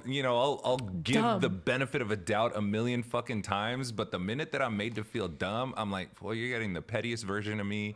You're getting some outlandish shit. Like quiero venganza, chingada madre. Like we're gonna fucking. It's hard. Yeah, you could say you could ignore your ex. Like, fortunately, I'm chill as fuck with all my exes. I've apologized for all my bullshit. They've gone on, had relationships, had kids and shit, and it was never anything super problematic like that. But that doesn't mean there hasn't been other little run-ins or, what is it, situationships and shit that I'm like, all right, cool. But yeah, you're right. Once you're made to feel dumb, you're like, never again, motherfuckers. And if it does happen again, you're like, fuck, I feel even dumber. But that's what prevents you from doing that is like, obviously there's always that like inkling in you that's like, oh, let me see, like maybe try again. But it's like, no, because that second round of feeling dumb, if you have that second round of feeling dumb, you're like, bro, that one's gonna end me. That's not like, you know what I mean? Like when people show their true colors, don't give them a chance to fucking show you again. Because don't get to a third round. Don't get to a third round because you get to a third round. I fool me once. What is it? Fool me once. You're not gonna get fooled again. In the famous words of George Bush, you fool me once, you're not gonna get fooled again. Human being and fish can coexist peacefully. And America needs a military where our best and brightest are proud to serve. Oh, is this like a highlight reel of all the dumb shit he said? Well, it's a fool me once, but yeah, I guess people underestimate how much dumb shit George Bush would say all the time. He just couldn't read. I don't think he could read. It was always teleprompters in front of him, and he's like, "Fuck, man." He's freestyling. Yeah, he was a freestyle king. There used to be a poster. I remember at like one of those smoke shop places that sell all the fucking silly posters that would just have all the dumb shit that he would say on the wall. I regret not buying it. Hit me with the flavor. And so, in my state of the union, or my speech to the nation, whatever you want to call it, speech to the nation. I know the human being and fish can coexist peacefully. And America needs a military where our best and brightest are proud to serve. They added a laugh track too. That's such an early 2000s. You're a single mother with 2 children, which is the toughest job in America as far as I'm concerned.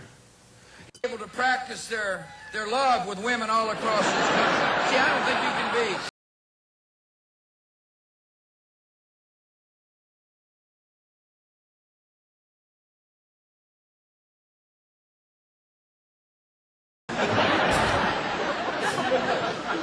You fool me, we can't get fooled again. He's literally the fucking Matthew McConaughey of fucking... Dude, I love how Matthew McConaughey talks. Like, I mean, I think that's his whole thing, right? Like, I'm not the only person, but I'm just saying, like, Texas slang. I fucking love Matthew McConaughey talking. Like, that's probably one of the only dudes that like could, interrupt me in the middle of a rant and like I'm flexing in front of a girl and he starts talking. We're all just gonna be like, oh, he's like a. You'd be like, yes, I'll smoke with you, Matthew. Yeah, he's like a hug to your ears. Yeah, that's crazy that I know that speech more from the J. Cole song than I know it from the fucking... You're right. Than I know it from the actual speech. I never saw the speech until I heard it in the J. Cole song. And I was like, that sounds just like something he would fucking say. Yeah. Yeah, that shit was a train wreck. Fool me 1 time, shame on you. Fool me 2 times, can't put the blame on you. Fool me 3 times, on the V-sign, the rain on you. Hey. I think that's old Cyrus. He whistles. 1,800 pounds and do whatever the heck I want. This is a fucking car commercial? Yeah. I can respect that. I can respect that. He's the fucking bunny on Winnie the Pooh. Oh yeah. You see? Oh, is he really? No, he's not. No. I do it so good because of that lisp thing I said. Because you see. Yeah. I told y'all that's where the S's come out of in my, like, where does your S come out of? Where does the air come out on your mouth when you say an S? Oh, it does come between like your top teeth and your bottom lip? Yes, but from the front.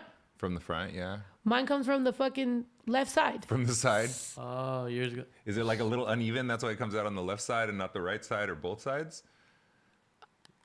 that's what we realized, that's why my lisp, I don't have an actual like classic lisp.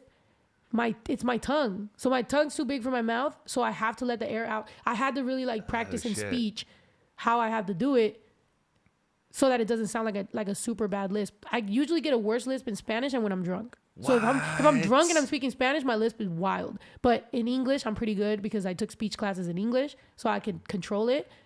But you didn't take speech classes in Espanol. No, even though I took ESL, but no, because my speech classes for like my lisp was in English. So I was able to like figure out that just lay back, like chill out a little bit. Hey, don't say your S's so hard, like relax. So it's like a technique that I have to not be able to. That's why people are like, oh, I don't hear a lisp. And it's like, yeah, because I'm working really hard. Good. So if you spoke Spanish like Puerto Rican, you wouldn't.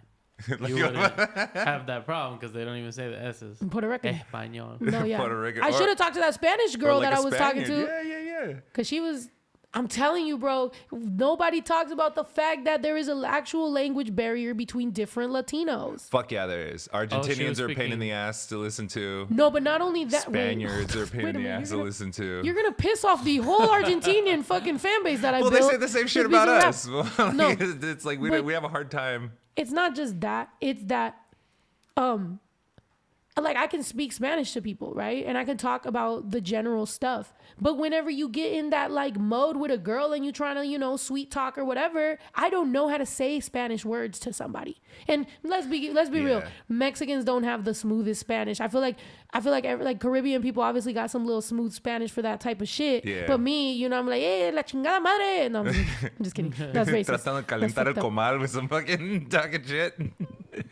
Even tratando de calentar el comal. Like that's our talk. But, yeah, it is. It's always like house or farm related type shit, right? Yeah.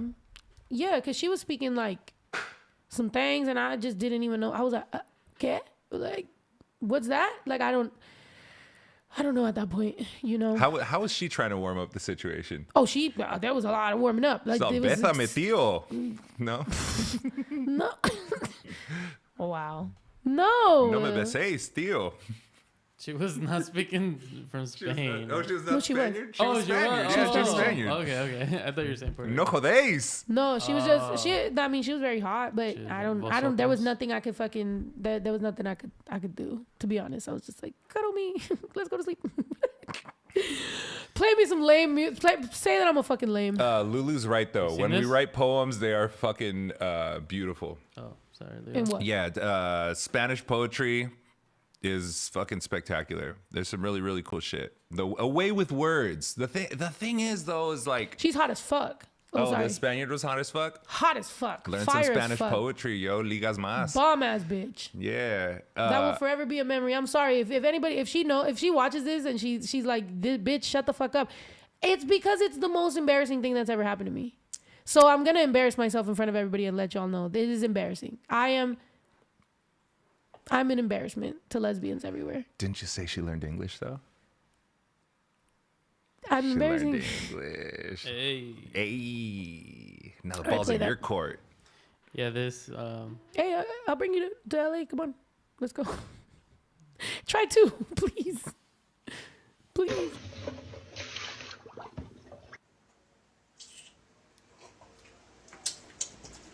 Whoosh! How I like hers. 100 extra% sugar. Thank you, Peulate. That's how we sound in Spanish? Yeah, is that what you're trying to say, motherfucker? A little bit. How I like hers. Embarrassment for entertainment. That's my whole life. Let's be real, right? Because people... I don't know what people think, but... Do you understand that the dynamic usually, and I'm going to give away my secret sauce, but this is what it is. The dynamic usually, right? Whether it was with my ex, which you guys love the content, whether it's with other people, my dynamic is usually I'm the one embarrassed. Like somebody does something and I'm just like, stop, no, because I'm shy. Like that's my only... my shtick is literally like people are funny and they say wild shit and I'm like embarrassed most of the time and you guys like to see me be embarrassed. Also, I like when pretty girls talk crazy and I'm shocked. So like I'm literally like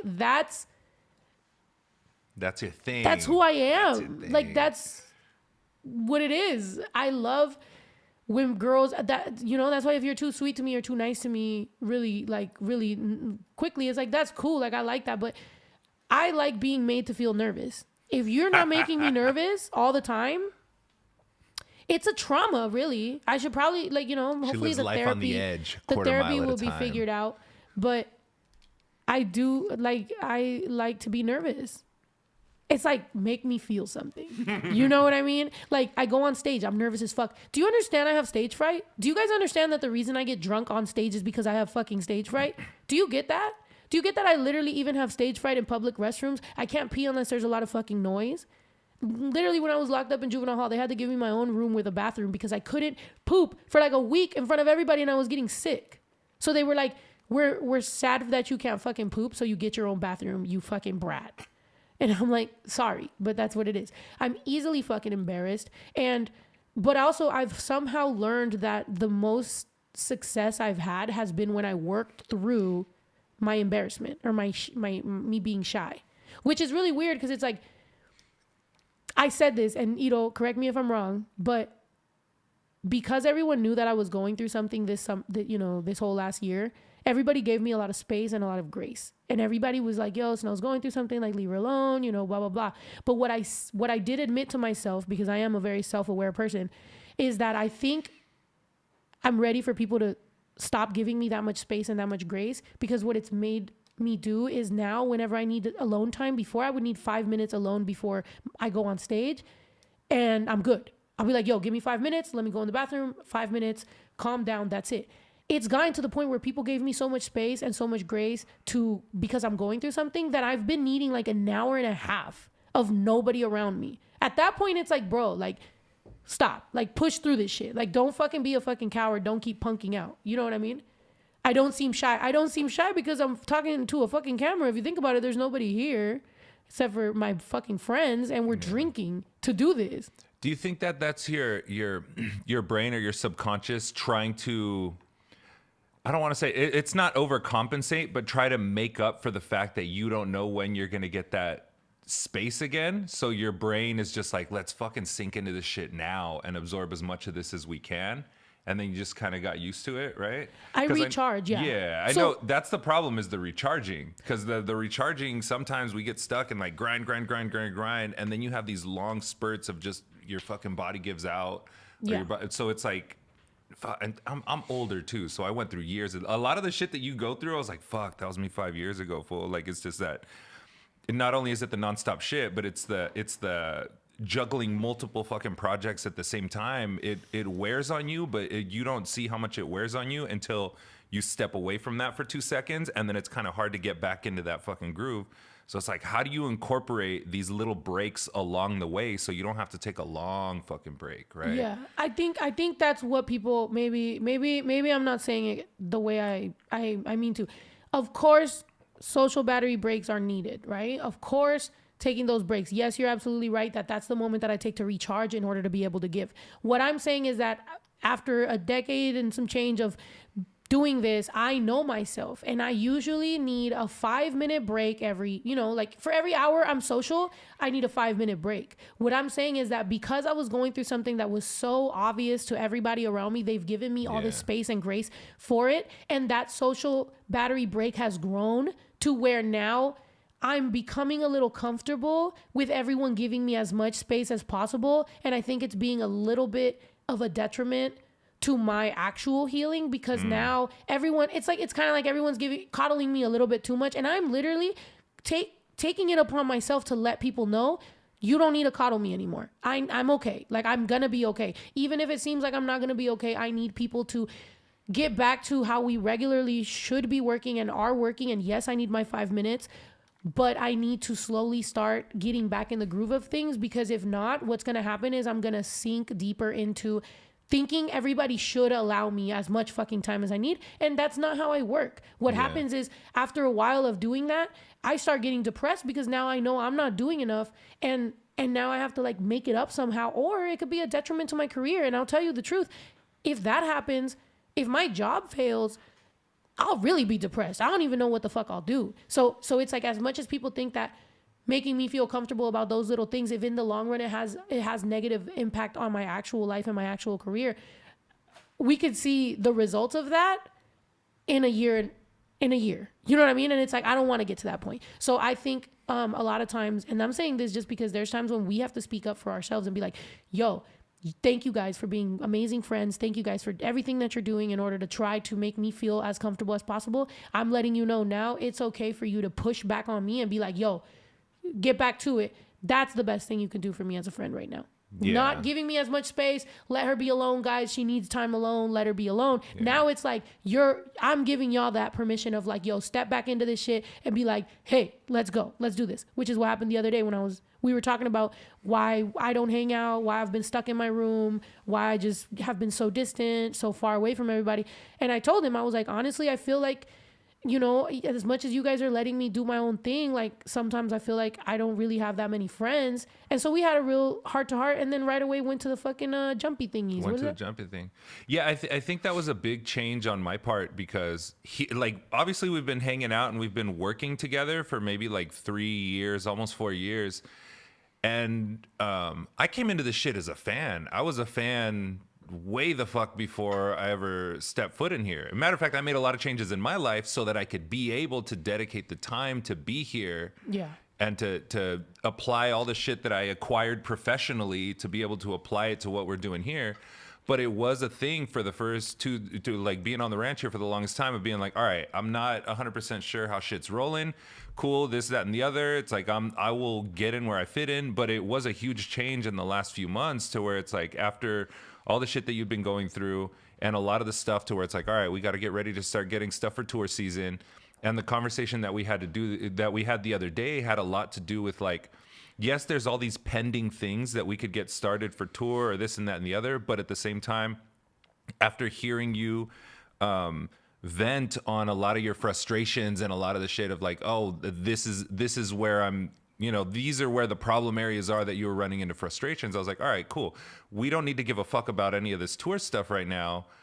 We need to have a conversation about the friendship that we've built and how I could be there as a friend. And it's very difficult when you work with somebody, but you also have a friendship with them, but there's also like a fanness perspective to it, to where it's like, how much of that shit do you have to push aside and be like, the best thing that I could do as a friend is not only push back on some of because when you're in the center of the storm, and we talked about this the other day too, like when you're in the center of the storm, you don't necessarily see all the things that everybody else around you sees. And it's not about whether everybody around you sees it or not. It's about if these are the people that you have around you that you trust and they're your friends are supposed to give a fuck about you, care about you. And a lot of the times that means tell you, maybe not necessarily where you're dropping the ball, but maybe that it's not that. It's like, okay, I see that this shit is destroying you. I see that this shit's affecting you in a really fucked up way.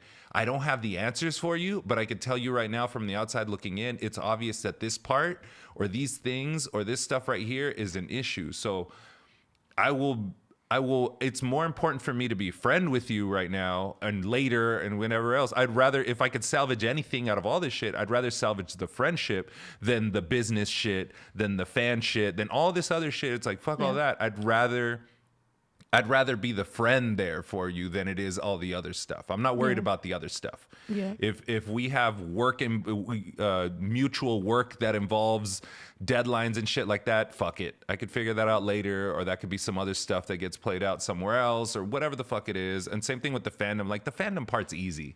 Yeah. Like that part's like, oh yeah, I'm a fucking fan. But that kind of like, it has a very limited scope to it. Yeah. It's like, yeah, I'm a fan. But now that I'm here, it's like, all right, who the fuck? I'm a fan because I fuck with the things that you represent and that you put out there. So now that I'm here, it's like, okay, how can we amplify that? Like, how can we build support for you? How can we make that shit happen? Yeah. And if it means having to tell you, it's like, hey, fool, nah, this ain't it. I don't have the answers, but this ain't it. Or like, yo, we don't have to have cameras around. Let's go kick it. That's when we went to go jump around at the fucking, at the Sky Zone, and we had a blast at the Sky Zone. And it's like, it's something, it's not necessarily difficult. I think a lot of times people feel like, oh, it's difficult to hold my friends accountable. it might be difficult that first time, but after you get that first one out, it's like, make that shit as regular as possible. Like you said, you texted me, you're like, oh, that conversation was dope. It's like, yeah, that conversation was dope. I would rather have those conversations every fucking week, and we cry and we raise our fucking voice and everything else, and have that happen every week. I would rather have that than whatever, guessing or not talking to each other for a week or two, or you know, having frustrations because of this, or this deadline passed and we didn't get this done. It's like, I'd rather have the conversations every week that have nothing to do with any of the work shit, but have more to do with, like, how the fuck are you doing as a person than all the other shit. And I want right? to give you credit for that you checked in with me on that, and that we had a real adult grown up conversation about that, no matter how much it can go up, down, whatever the fuck, and we can really talk about it. Yeah. Because I do feel like there's a lot of times when the problem, when you are a source, right? Because I am technically, like, you know, my career kind of sources a lot of this stuff, like my rap career and everything like that. So it could become to where the only people that I talk to on the day-to-day are the people I work with and my friends. And of course they're my friends, but also we work together. The problem is whenever, like, I'm outputting and we're good, cool. But the moment that I go dark, people go, ooh, she's acting weird. Ooh, I'm gonna have to step aside real. I'm gonna have to step back because she's acting distant from me. But they didn't even take the time to realize I'm going through some shit. So I think that's where then I see that behavior and I go, oh shit. Like, the moment I'm not consistently outputting and being able to give and give and give, motherfuckers don't even notice that I'm going through something. They're just like, oh, you're acting weird. Why? Because what you're used to is me giving. That So you don't even check that the person who's constantly giving is burnt out right now. And you, instead of stepping in and being like, hey, how can I be there for you as a friend? I know how much you've done for me. I know what you've, you know, been able to get output. Can I be there for you? Motherfuckers don't do that shit. What they do is, oh, I'm out. I got to do my own thing. And it's like, wow, that's crazy that as long as I'm giving, motherfuckers is all around. Everybody loves that shit. But the moment that's why I said that shit on Faith. You know, the moment I lost my footing, because there is those times when you lose that, when you go through something and you're just like, bro, like, I can't. Like, right now, I really fucking can't. And I really had to value, like, the people that stepped in and were just like, yo, like, I notice and I need to know what's up. So that's the level that I'm at right now. More is like, anyone who did check and when you checked with me, you realize I'm not even asking to be more coddled. I'm asking, yo, put that fucking pressure on me. Tell me, like, say that shit. Don't do this weird ass, I'm distant, you're distant, everybody steps away. Let's do this like Snow. Snap back into it. Let's do this shit. Yeah. I need that shit. I love accountability. I've had people who are some of my haters, and you know who the fuck you are because I'm sure you're fucking watching. They'd be like, I'm just here to hold Snow accountable. I don't need you to do that. I need my fucking friends to fucking do that, and I always ask for it. Yeah. I need some space. I recharge, and then I tell my fucking people that really love me, help me in this, because I love to be a fucking accountable. I love for y'all, you know, whenever I say like, yo, I'm gonna get on the treadmill and all that shit, or I'm gonna get back on it. Like, I ask you guys, like, yo, let's do this shit. Let's really be on this journey together. But sometimes it's difficult because, you know, yeah, there's a lot of energy vampires and shit. Somebody said space becomes addicting, and that's very fucking true. I think that's what I meant, is that, yes, people give me that because, you know, how my social battery runs low, or I'm like introverted and shit, but it becomes addicting. And now, like I said, those 5 minutes turn into 10 minutes, 20 minutes, 30 minutes, an hour. Now I'm not around anybody. I love having my own space. And I need to be able to snap back into it because I'm a regular fucking human being. And this is my livelihood. This is my job. This is what I do. Being public about a lot of things, not everything, but a lot of things in my life. My interactions with my friends. I love y'all. I think y'all are fucking hilarious. I think Ito's hilarious. I think you're hilarious. I think all my fucking friends deserve spotlight and shine. And that's always been the way that I move. Which is why, yes, sometimes who's this person? They're no longer here. Who's this person? They're no longer here. That's very natural. How many people have you had in your life that are still in your life? You people come and go. This is life. However, because my life is public, it's going to make you feel like, well, what happened here? Well, what happened here? Okay, look into your life. What happened to your high school friends? What happened to your friends from fucking, 2 years ago? Where are you at with certain people that you thought you were going to be best friends with? Shit changes. People grow. People come. People go. People come back. As long as people don't shit on you when they're gone, And as long as you don't shit on them when they're gone, you can always rekindle shit. You can always be friends again. The moment people take it to that level of wanting to be the victim and talking mad shit on the internet, that's the moment where you're like, okay, bet. This is done. Yeah, I got friends I haven't talked to in years, but the minute we see each other, everything's fucking gravy again, and it's like we never skipped a beat. Yeah. But that's also the trippiest fucking part is that I think it's very, and I just see it from the outside, but like it's got to be incredibly difficult to keep somewhat of a level-headedness, somewhat of like a fucking sane consciousness when it's not normal. It's not normal to have millions of people paying attention to the shit that you post on social media. It's not normal to be able to run around the country and have thousands of people show up to fucking scream your name for a version of you that they have in their head, that it could be varied of how it is from who you really are, but the point is that's the version that they have in their head. And like fandom, that shit's not normal. That shit's not normal for anybody. And a lot of us have to deal with a lot of mental health shit without the public spectacle of it. You know what I mean? So it made it very difficult for the time that I've been around you to be like, how the fuck do I approach this? Because I want to be there in a supportive way. I want to be able to support you and the project that we have going on as much as possible. But how do I do that in like the healthiest way that's not in a way that makes it... Because at the end of the day, I don't give a fuck whether we do any like business wise, whether anything happens or not. The point is I want to support who you are as a fucking person. Yeah. So when you get to the inner circle of like, how can I be best of service to the inner circle, it's like it takes a lot of figuring the fuck out, because it's a lot of things. As somebody who's not in the public eye with millions of views, it's like, how the fuck do you support someone who is in the public eye with millions of fucking views? Because it's also understandable that everybody that approaches you, okay, you down ass fans that are watching the podcast and everything right now, you guys might be the downest fans that are supporting and everything right now. That's cool. You guys understand where you're at. But on this end of the spectrum, everybody that approaches, you don't know what kind of intent they're coming with. And I have to understand that as somebody who's also approaching. It's like, all right, I get it. Like, there's a lot of different people with different intents that are gravitating towards Snow the Product, you know, their version of whoever the fuck they think Snow the Product is. It's like there's a lot of people gravitating towards that and wanting to break in and wanting to, you know, do this because, you know, she's fucking popping, or because they saw a video here, or because she's happening here and there. And it makes it very, there's a lot of figuring out on this end of like, all right, how the fuck do we support Claudia the person?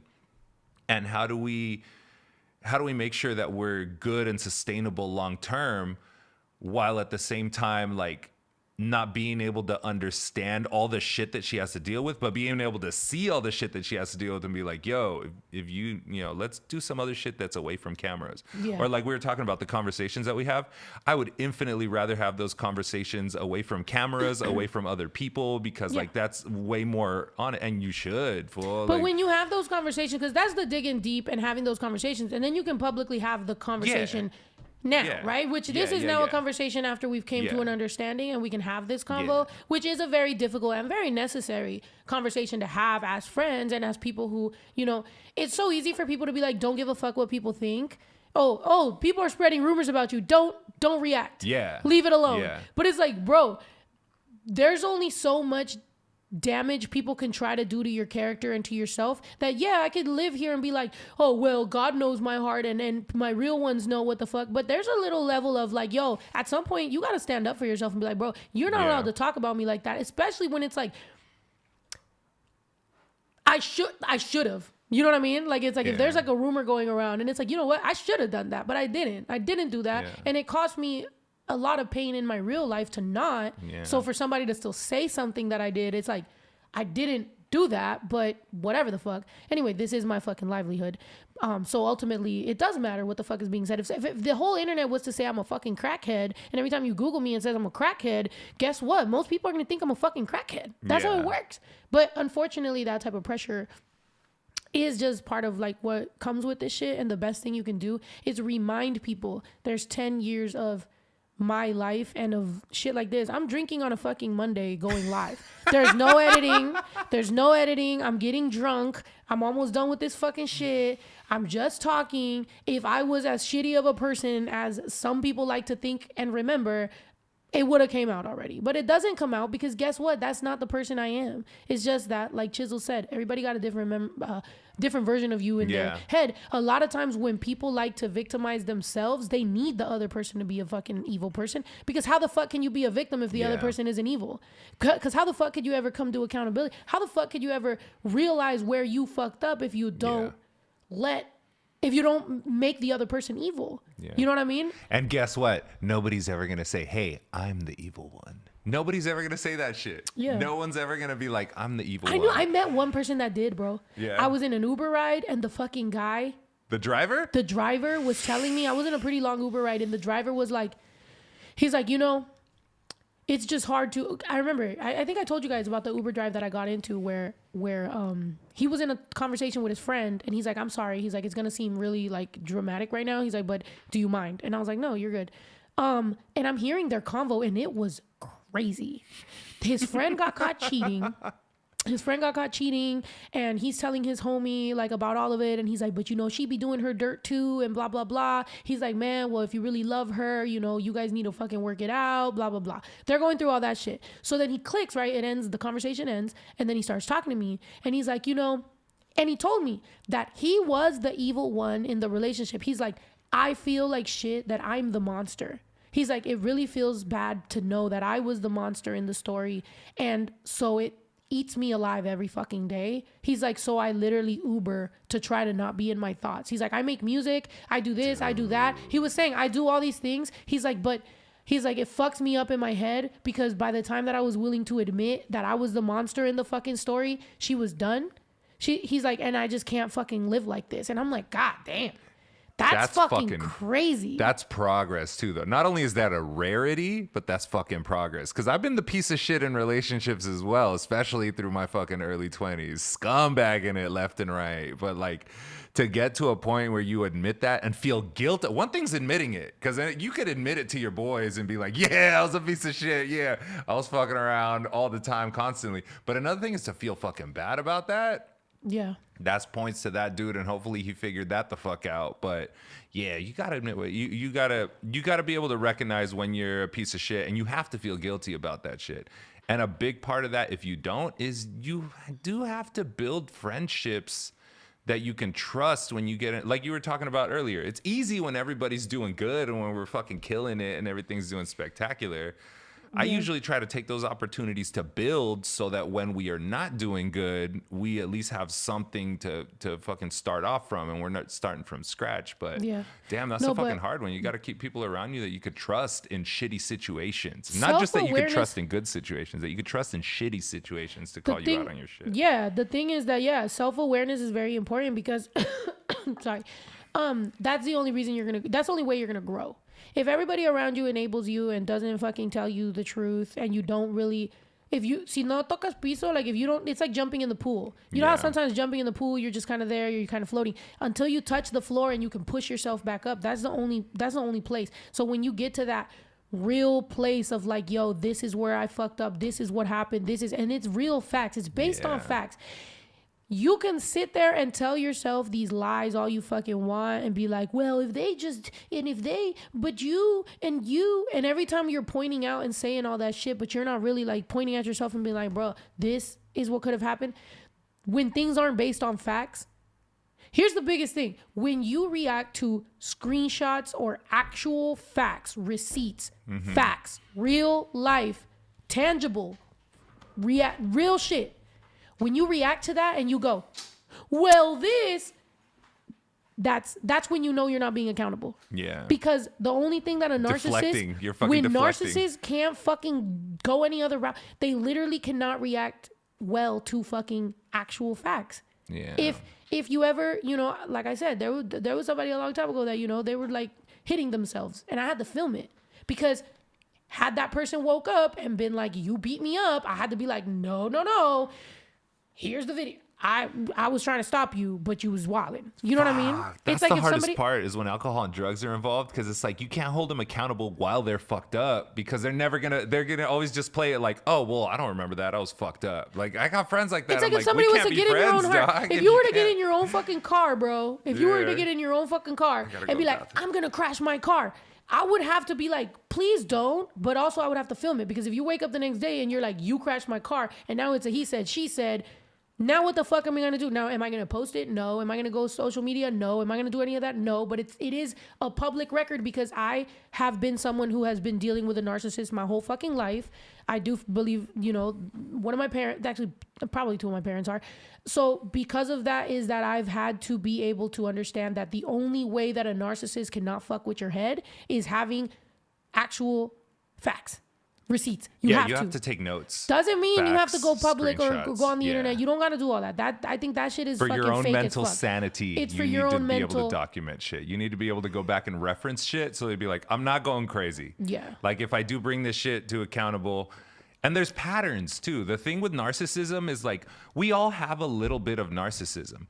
Some of us, it might be way more accentuated. Some of us turn it into our fucking personality. And some of us, it's way too much of who we are, and nobody has held us accountable for it, so that we're way too far gone, and to the point where it's like anybody tries to hold us accountable, we look at it as a fucking joke and dismiss it.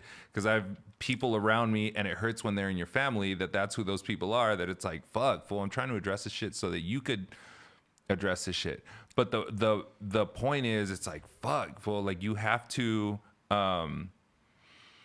if people around you are telling you that there's an issue, you have to be willing to do something about that issue. If not, why the fuck are these people around you? Whether it be family, friends, or it's like, if you're not going to be able, if you can't trust your friends when they tell you that there's blind spots who would be like, okay, I know this person's telling me this shit because they have a huge issue with this in their own personal life, so maybe not take it super that serious. But if you could triangulate between 2 or 3 friends and they all kind of agree on that shit, then try and do something about it. Yeah, dog. triangulating is very and also, important. triangulating is super important. And also, you talked about right now, if somebody said, I'm going to get in my car and kill myself, just as a fucking healthy... No, I didn't say kill myself. I said they're just going to fuck up their car. Yeah, they're going to fuck up their car. If somebody says they're going to kill themselves, I'm not going to lie. That the way that I was able to get... That's a very narcissistic thing. I'm going to kill myself. The way that I've been able to, in 4 different occasions where I have people try to manipulate me with suicide, I say I'm calling the suicide hotline. Yeah, that's the way I go, yo, I'm going to get you help. I'm going to get somebody involved. You need help because I don't know what else to do. Back in the day, I would get very scared. And there's been times more recently too where like I've been scared and I'm like, yo, please don't, please, whatever you need, I'll do it. But it does get to a point where once they've done that too many times, then you go, I got to get you help. Yeah. I got to get you committed or something. That way you can make sure to, get the help you need, because I don't know how to help in that. That's what they do. Every single time you say that, every single time you tell them you're going to get them help, they go, no, I'm good. Yeah. That's when you're like, you motherfucker, you're lying. Like, because you don't want real help. You just want to get your way. And with some people in particular, like if you're, okay, this is just a public service announcement. If you're in a fucking car with someone and they say, oh, we're going to drive off a bridge or something, or they start driving super fucking crazy and you're telling them to slow the fuck down and they don't want to slow the fuck down. My ex, when I was 16, he did that. Exactly. So if you're ever in a fucking situation like that, you were like, holy shit, this fool is fucking, or this chick is losing her shit and they're accelerating and they're driving crazy as fuck on the freeway or on a regular road, just reach over and turn off the car. Turn off the car, push that shit into neutral, and the minute it comes to a slow crawl, get the fuck out of the car. Don't get back in the car. Like, you could figure out all the other shit later. If y'all got kids together, you could figure that shit out later. But the point is, don't give it in a fucking wreck. I think it's because my fucking TikTok algorithms have figured out that I like watching fucking car crashes on the freeway. I don't like watching car crashes on the freeway. It just thinks I do. So now it's throwing that. And it got me thinking about that. I was like, how many of these motherfuckers had a chick in the passenger seat and being like, oh, fucking drive this off? Nah, you don't need that shit in your life. Wait, turn your off the For You car. page is very, very tailored to what you engage with. So what are you engaging Okay, with? first of all, it starts throwing me car videos. I've so I'm like, never all right, seen- I'm in with car videos. Okay. And then after the car videos, it starts throwing me car fucking races, street races, and then it turns into intersection takeovers and people getting hit at the takeovers, and then it turns into car accidents. I'm like, I need to reset my algorithms. That's like pimple. That's like pimple videos. Like if you start watching extraction pimple videos, and then it turns into cysts, and then it turns into disgusting shit. And you're like, wait a minute, I was with you through the blackheads and the pimples, but I don't think I want to watch cysts. The pimple popping to cysts pipeline needs to be stopped. God damn it. Yeah, Leo's fucking car crashes on the freeway needs to be stopped. Yeah, you had to go pee like 30 minutes ago. I know. I just wanted to say the shit about turning off your car. Well, like I'm dead. Yeah. No, yeah, definitely. I had an ex when I was 16. He manipulated me in that whole suicide thing.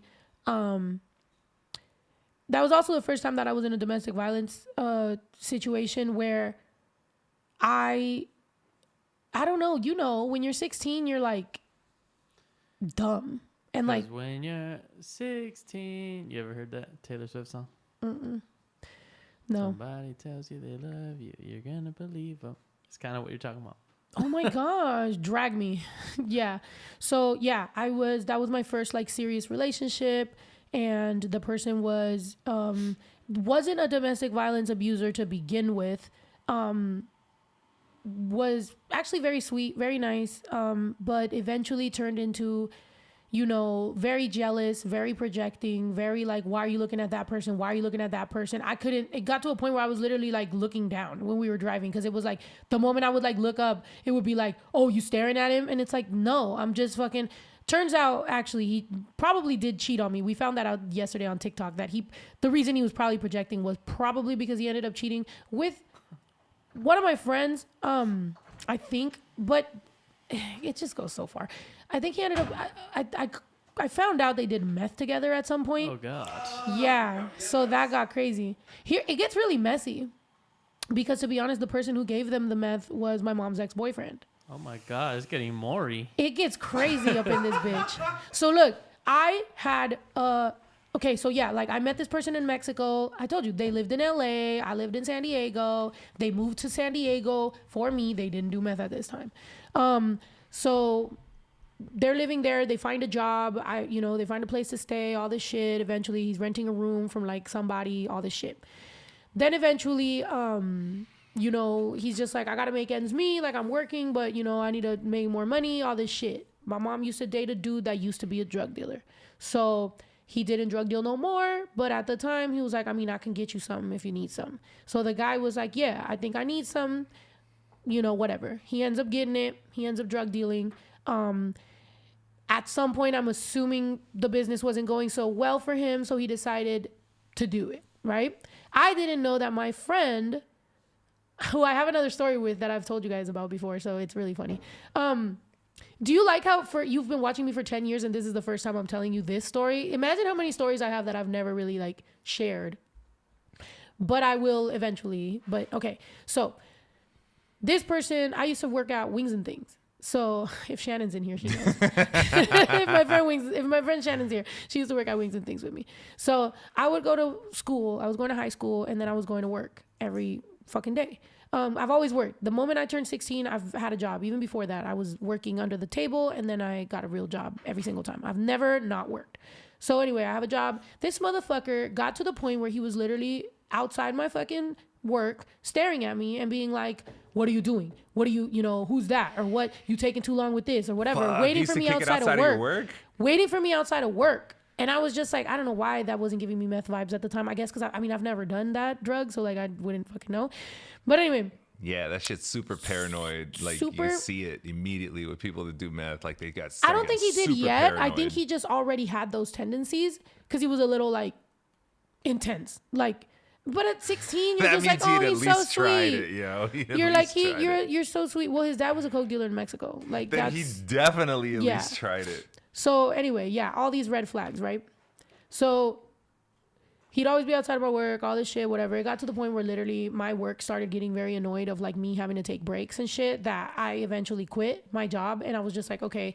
So that goes to show you already, like that type of abuse in a relationship is going to make you be like, it's a detriment to your career, to your life, because now I have to quit a job because you can't fucking stay. And now it's arguments and whatever. It got to a point where eventually just got physical and broke all my shit, broke my cell phone, broke my makeup, broke mad shit. He's the same dude that crashed my car and then bought me another one. Just mad crazy. And so eventually I called the cops and I got the fuck out of there, packed all my shit, left, moved away. Still, we would talk on the phone and this person would just be like saying all this shit and was like, you're never gonna get over me. Like you'll never meet anybody that you'll have the same connection as you did with me. Like you don't blah, blah, blah, all this shit. That's romance. Right? I was just like, what the fuck? First of all. But that goes to show you that there is trauma bonding. Yeah. Because you've been through so much shit with this person. Like that time that he literally was in his fucking car and was like, I'll fucking kill us both. And if you know San Diego, there's a lot of places where there's little cliffs and shit. He was in like the Scripps Ranch area where there's a bunch of fucking cliffs. Motherfucker was driving like left and right, mad crazy off the hit, like on like fucking crazy, right? He had a fucking Bronco. Crazy as fuck. And Broncos roll over easy as fuck too. Right? I was just like, what the fuck? I literally fucking fainted. The ex is terrifying. Yeah, I fucking fainted and I wake up to this motherfucker just smacking me and being like, Claudia, wake up, Claudia, wake up. And I was just like, oh my gosh, like what the fuck? So that's when literally I left, did all that shit. Then I find out, right? Once I was over him, because I moved back to San Diego when I was completely over him. I went to high school in Modesto. I did my own shit, whatever. I come back and now I'm over him. And I have convos with my friends in San Diego, and one of them slipped up and said, yeah, because the time I was smoking with him. And I was like, when were y'all kicking it together? Because I'm guessing he was also super possessive in the sense of like, don't talk to any other dude. So it's like, why is he smoking with the homegirl? Yes. Yeah, right? So he was very, very... don't, like even pulled me away from it. That's what narcissists do. They don't want you to have friends, homegirls, homeboys, nobody. They want to isolate you, right? Yeah. A narcissist is going to want to isolate you and you cannot talk to anybody because that's the only way that they can fucking like have you to themselves. Yeah. So anyway. You got to feed their ego. That's so what I'm chilling and this girl goes, oh yeah, because when I was smoking with him and I was like, oh shit, you guys were you were smoking? And I wanted to know a little bit more, so I didn't ask very much, like, crazy. I just kind of was like, I wanted to know because I met him in Mexico. He's from LA and y'all were never that close. And it's not like we were in the same friend circle. So it's very weird that you would have been smoking with him.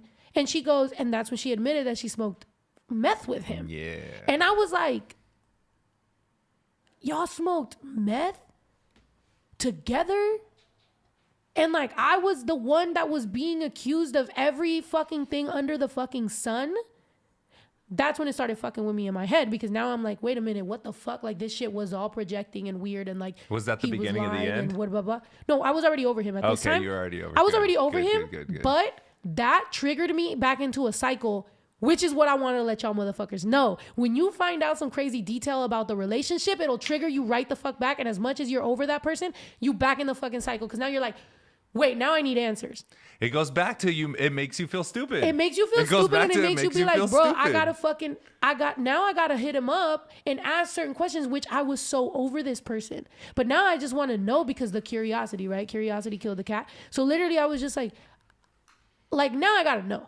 Let's find out. So I hit the person up and he's like, oh, we can link up. We can talk, whatever, I'll tell you to your face, whatever you want to hear. We link up, we talk. He's talking to me in my face. I'm with my friend Marlene at this time. She's linking up with her, like her boo or whoever the fuck she was with. And she's like, oh, you're gonna meet him? Meth together. No, Marlene didn't do meth. No, stop, because we're actually gonna have her on the podcast. Her boyfriend or her boo or whatever. I'm saying y'all both linking up at the same time. They were both smoking meth together. No, Marlene didn't smoke. No, he was kind of chunky, to be honest. Her boyfriend was a little chunky, so I don't think so. But anyway. Everybody was fucking with Cristina. No, that's the thing though. Stop, because that's how rumors get started around here. And yeah. I do want to eventually have a convo with Marlene on the podcast. So anyway, that whole thing happens. I link up with this person, and then the person said, or the guy, was like, thought that this was the beginning of a new round. You know what I mean? And I'm like, no. I'm over you. I just wanted to have this convo for my mental health. Like, I wanted clarity on certain situations because I'm kind of being like like I'm kind of fucked up in the head over a lot of the things that I knew I saw, but I let you guilt me and make me feel like I was doing. So I feel, you know what I mean, triggered and whatever. So that was it. I saw him. I really felt like that whole vibe of like, was that el now vaquero? Now that I'm looking at him, this dude kind of ugly. Like I had that type of sound situation because it, you know, when you link up with an ex and you look at them now that you don't have feelings for them and you're like, I can't believe I let you do all this shit to me. You motherfucker. Was like, he how el dare vaquero? You? No, he wasn't. Okay. He was a fucking cholo. Tenía que ser un pinche pelón. Bro. Yeah, he was a fucking pelon, straight up. He was a pelon, fucking skinny cholo, tall dude, and apparently meth head. Again, the importance of having friends that you could trust around you, because if she had a crew of friends that she could trust around, I couldn't. her They at were the smoking time, meth with him behind my back. But Fucking at least bitch. if they were all open about smoking meth with That's him the behind same- her back, then You she know would what? be able to triangulate I'ma and just figure say that it. shit No, out. I'ma just fucking say it. That's the same bitch that when I defended her, when everybody was calling her a hoe and I defended her, she literally wanted to fight me over defending her. She's like, I don't need you to fucking defend me. I should have fucking known. I should have beat that bitch's ass, to be honest. You should have throw them hands. I was trying to be a good friend to the wrong motherfuckers. God damn it. And to be honest, that's the person that offered me coke in my life. That's the only person who's ever offered me, like, actually been like, yo, here, do it. And that was my friend, and I never did because my other friend walked in and was like, don't fucking do that, because I was the baby of the crew. So they were just like, don't fucking do that shit, and I never did. And that was the closest I ever got, was because I was all fucked up and drunk, and she was like, come on, do it. And I was just like, oh, everybody was like shooting BB guns at their butts and shit. It was fucking weird. It was a weird party. But, you know, so she was trying to get me involved in that whole shit. To do fucking coke. Yeah, Shooting and then BB guns at each other's ass. And then I thanks to my real friend who stopped everything and was like, Claudia, you need to stay away from them, all this shit. That's when that's the reason that I never have.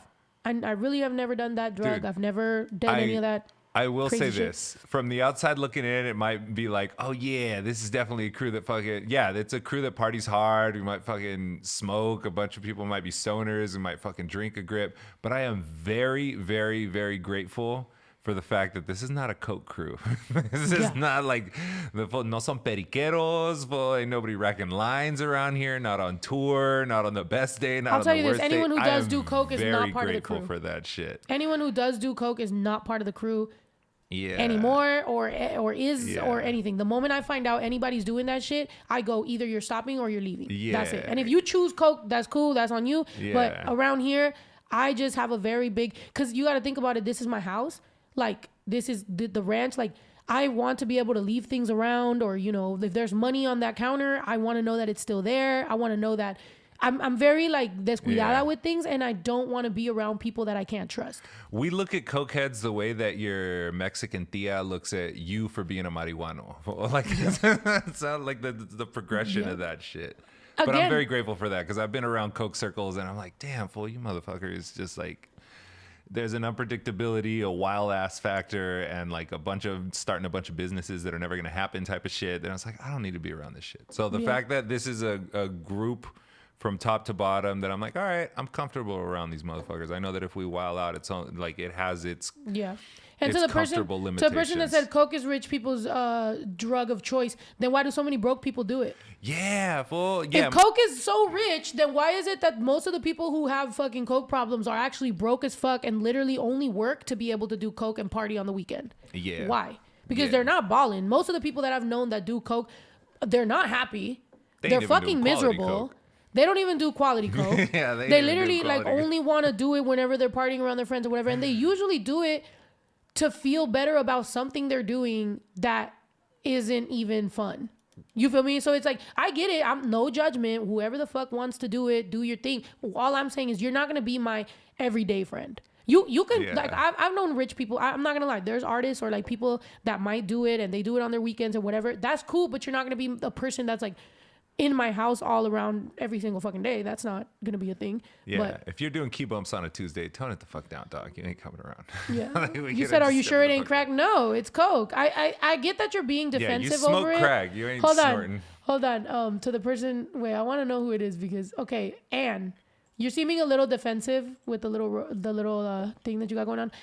you're seeming offensive, defensive. It's cool. Don't worry. If you do it, I'm not attacking you. You can do your thing.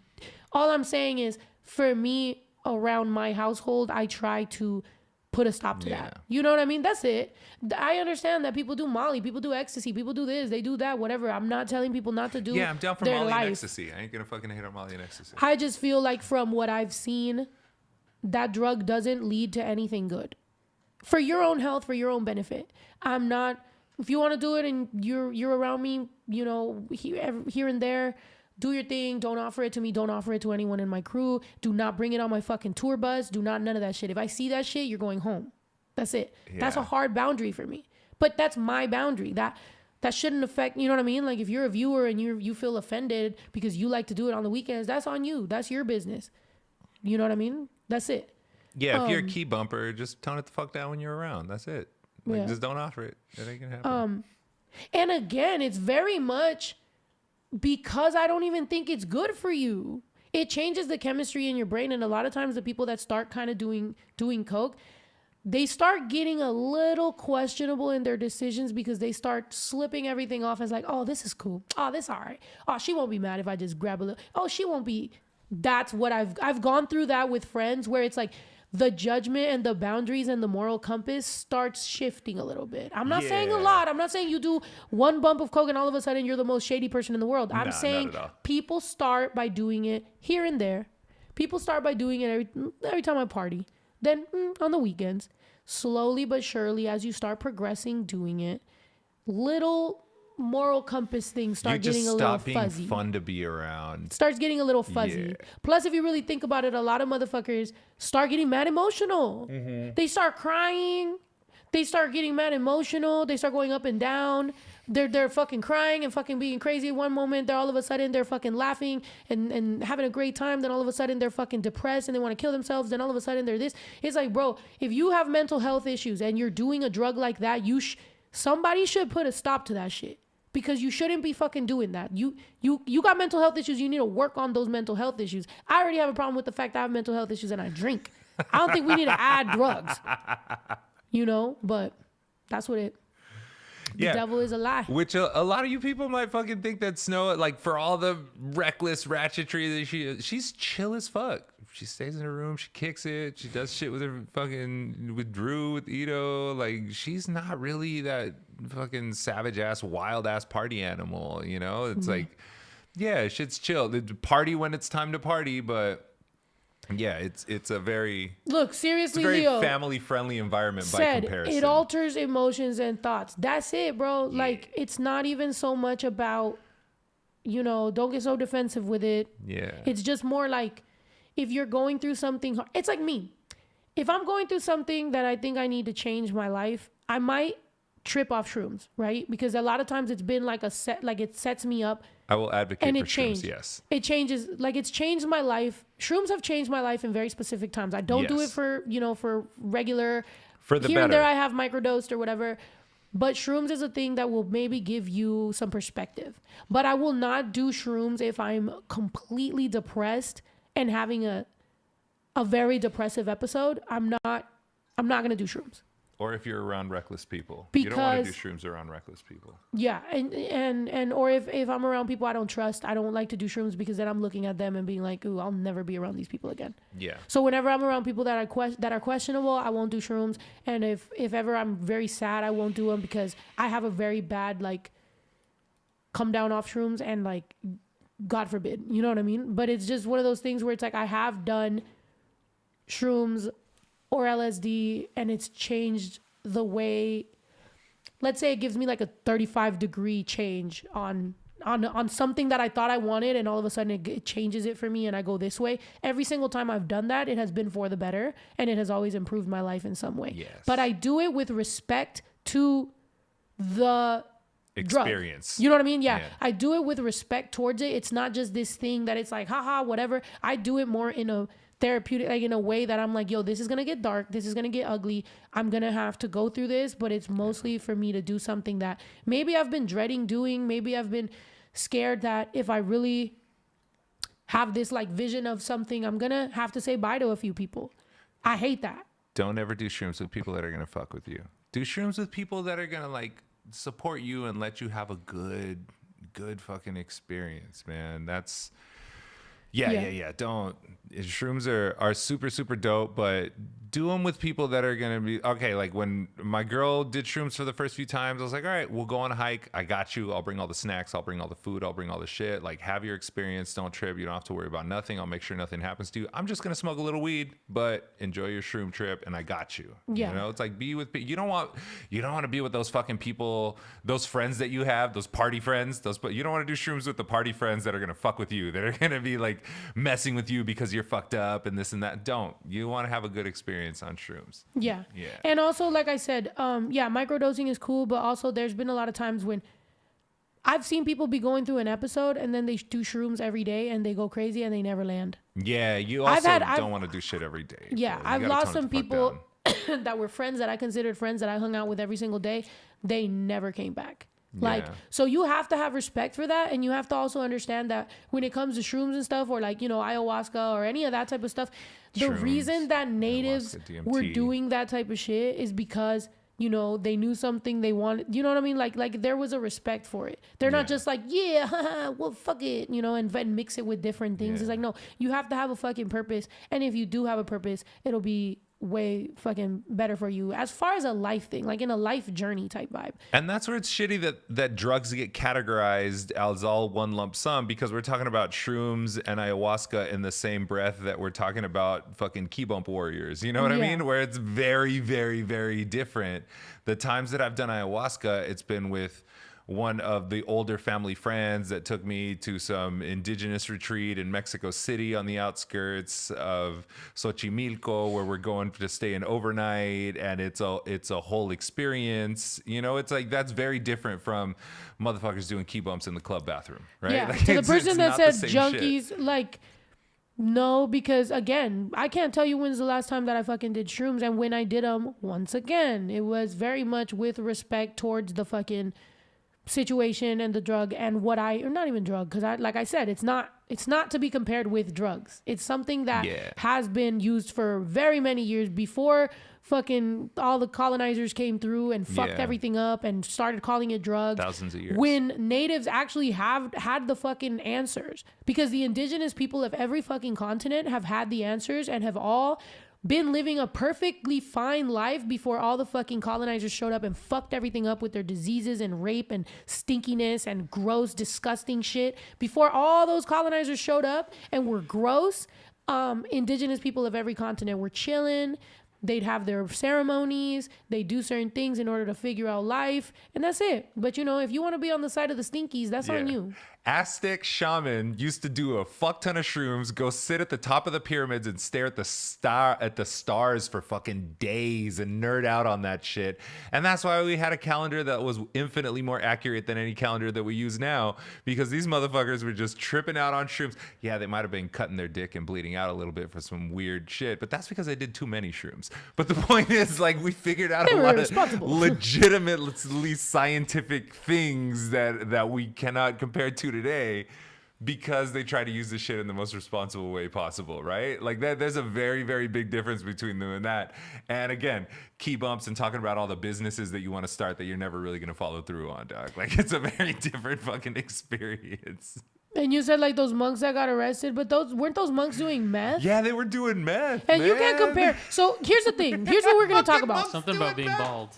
I remember that. The monks again, so meth, it's fucking monks that were doing meth. But let's talk about one thing though, right? Because when you're talking about spiritualism or whatever the fuck, spirituality and fucking, you know, like religion and like certain hallucinogens or things that might reset your life or whatever, you can't talk about the exception and make it seem like the rule. Yeah. And you also can't forget that those meth monks were men. Yeah. Man has consistently fucked up shit. Yeah. Sorry guys, not to talk shit about men, but man, Nah, like it's easy humans, to be a scumbag. I said it the other day. humans It's super easy have to be a scumbag. consistently fucked shit up, right? But man has consistently fucked shit up since the beginning of the fucking earth. What we're doing on earth right now, just even as human beings, is so fucked up. We value money more than we value anything else. We're fucking up the earth. If we really wanted earth to last a lot Capitalism longer, will destroy us all. exactly, we would fucking be back to hunting and gathering. We wouldn't be wasteful as fuck. Like all those farms, we would find a way to barter. If we can get back on a barter system and people can barter work, barter things, barter whatever, you know, you provide this, I provide this, we help each other out. If we can get back to that type of situation pre-capitalism, we'd be in a better fucking place. But unfortunately, everybody wants to fucking, one, be into this capitalism shit. Two, be fucking methed out monks. These dudes are fucking shit up. Dudes are fucking trash. No, I'm just joking. No, dudes really have consistently fucked shit up. No, but and that's now what you happens. can't talk about ceremonies and like indigenous shit and like doing drugs, doing psychedelics without you bringing up the fact that some fucking monks were doing meth. Because you start getting I fucked can't up. talk about God or you know, religion without you talking about a priest touching a start kid. warping God. Like You start warping That God. was a man that fucked that shit up. Yeah, you start Man warping fucked God. it up. It was no nuns. There was no nuns. There were none. My situation with God, my relationship with God is completely separate from anything that some man is doing any fucking where. And that's why I don't let that be fucked up anymore. I'm not attached to any religion. I'm not attached to Spirituality is very different from religion. Spirituality and God. Yeah. Meth monks and fucking pedo fucking priests have nothing to do with me. Meth monks is men doing what they fucking do. Pedo priests is them doing what they fucking do. Has nothing to do with whether or not I am spiritual, religious, and might try psychedelics once every 4 years in order to reset my life. The entire point of religion, doesn't matter what fucking religion is, the entire fucking point, take man out of the situation. The entire point of any fucking religion is to try and be a better human being. Try and be better to the people that you love. Try and be better to the people that love you. Try and be better to your fucking neighbor. Try and be better to the community. Try and be better as a society. If you're not going to try and be, that motherfucker, yes. Monks on meth. Play with me. Next caller, me. That's me right now. That's me talking my shit. I don't give a fuck what you think, bitch. Yup. Your thoughts ain't my thoughts. Definitely. I'm fucking dead. Why does that look like my ex-boyfriend that used to beat me up? Broken windows. That I'm fool joking, by the way. definitely He didn't. broken windows. He didn't beat me up. He was just physically abusive.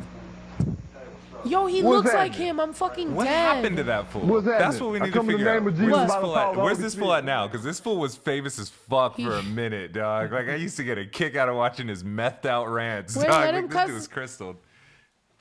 Power. Hit it. Is what? It's the Spirit of God. See, the Spirit of God is omnipotent, and it works on you. It'll work on your ass, and I can be far, far away, because it's considered conscience, you know. Ain't nothing fell in my conscience, because I'm sent by Jesus to do what I'm doing. It's all, and I keep it all lawful and legal. I come in the name of Jesus by the power of the Holy Spirit. Anybody resisting, goddamn my ass kiss it. This was the first version of Kanye. This is like Kanye 1.0. You had to rhyme it too. Everybody resisted. Damn, this was uploaded 16 years ago. That's crazy. This is who the reptilians and the overlords had the first time out. Physically abusive or psychologically? I told you he was physically abusive. So for you to ask, I mean, obviously it was psychologic. Hold on, can I talk? Sorry, my bad. You said physically abusive or psychologically. I told you when he broke all my stuff, when he slapped me. Didn't I say that when we were in the Bronco and he was driving around in the fucking hills and I woke up and he was slapping me? Yeah, you did maybe say they that just shit. joined. Go back. Yeah, like picking me up. He was 6'3". I was 5'1" maybe at this time. I think I grew an inch since then. Well, I was 16. I'm sure I didn't stop growing at You're fucking grown up 16. You know, How picked old me was he? up, shook me. He was 19. 19 and you were 15? Well, he was 18 when I met him. I was 16. Oh, 16. Yeah, and then he was 19. But I think that's like a pretty regular like age gap. You know, so yeah, abusive in every way. But the fact that right away women want to jump to it, like, wait, was he psychologically or physically? Like abuse? It don't matter. Yeah, like, but you know what's crazy is that for men, I do think that for men and for pretty girls, people will very quickly jump to the defense of the abuser. Yeah. And a lot of times people will victim blame. If you ever find out that somebody was a victim of abuse and the person that was abusive is somehow attractive to you, you're going to try, your brain cannot handle it. Your brain is like, wait, but what did you do? But what did you say? But did you deserve it? But did you trigger them? But did you this? But did you that? And you're like, wait a minute, what? Is this real fucking life? I've seen it happen time and time again. And we've seen it with the whole fucking, the case where I think Jamie was all confused about what the details were with, what's his name? The fucking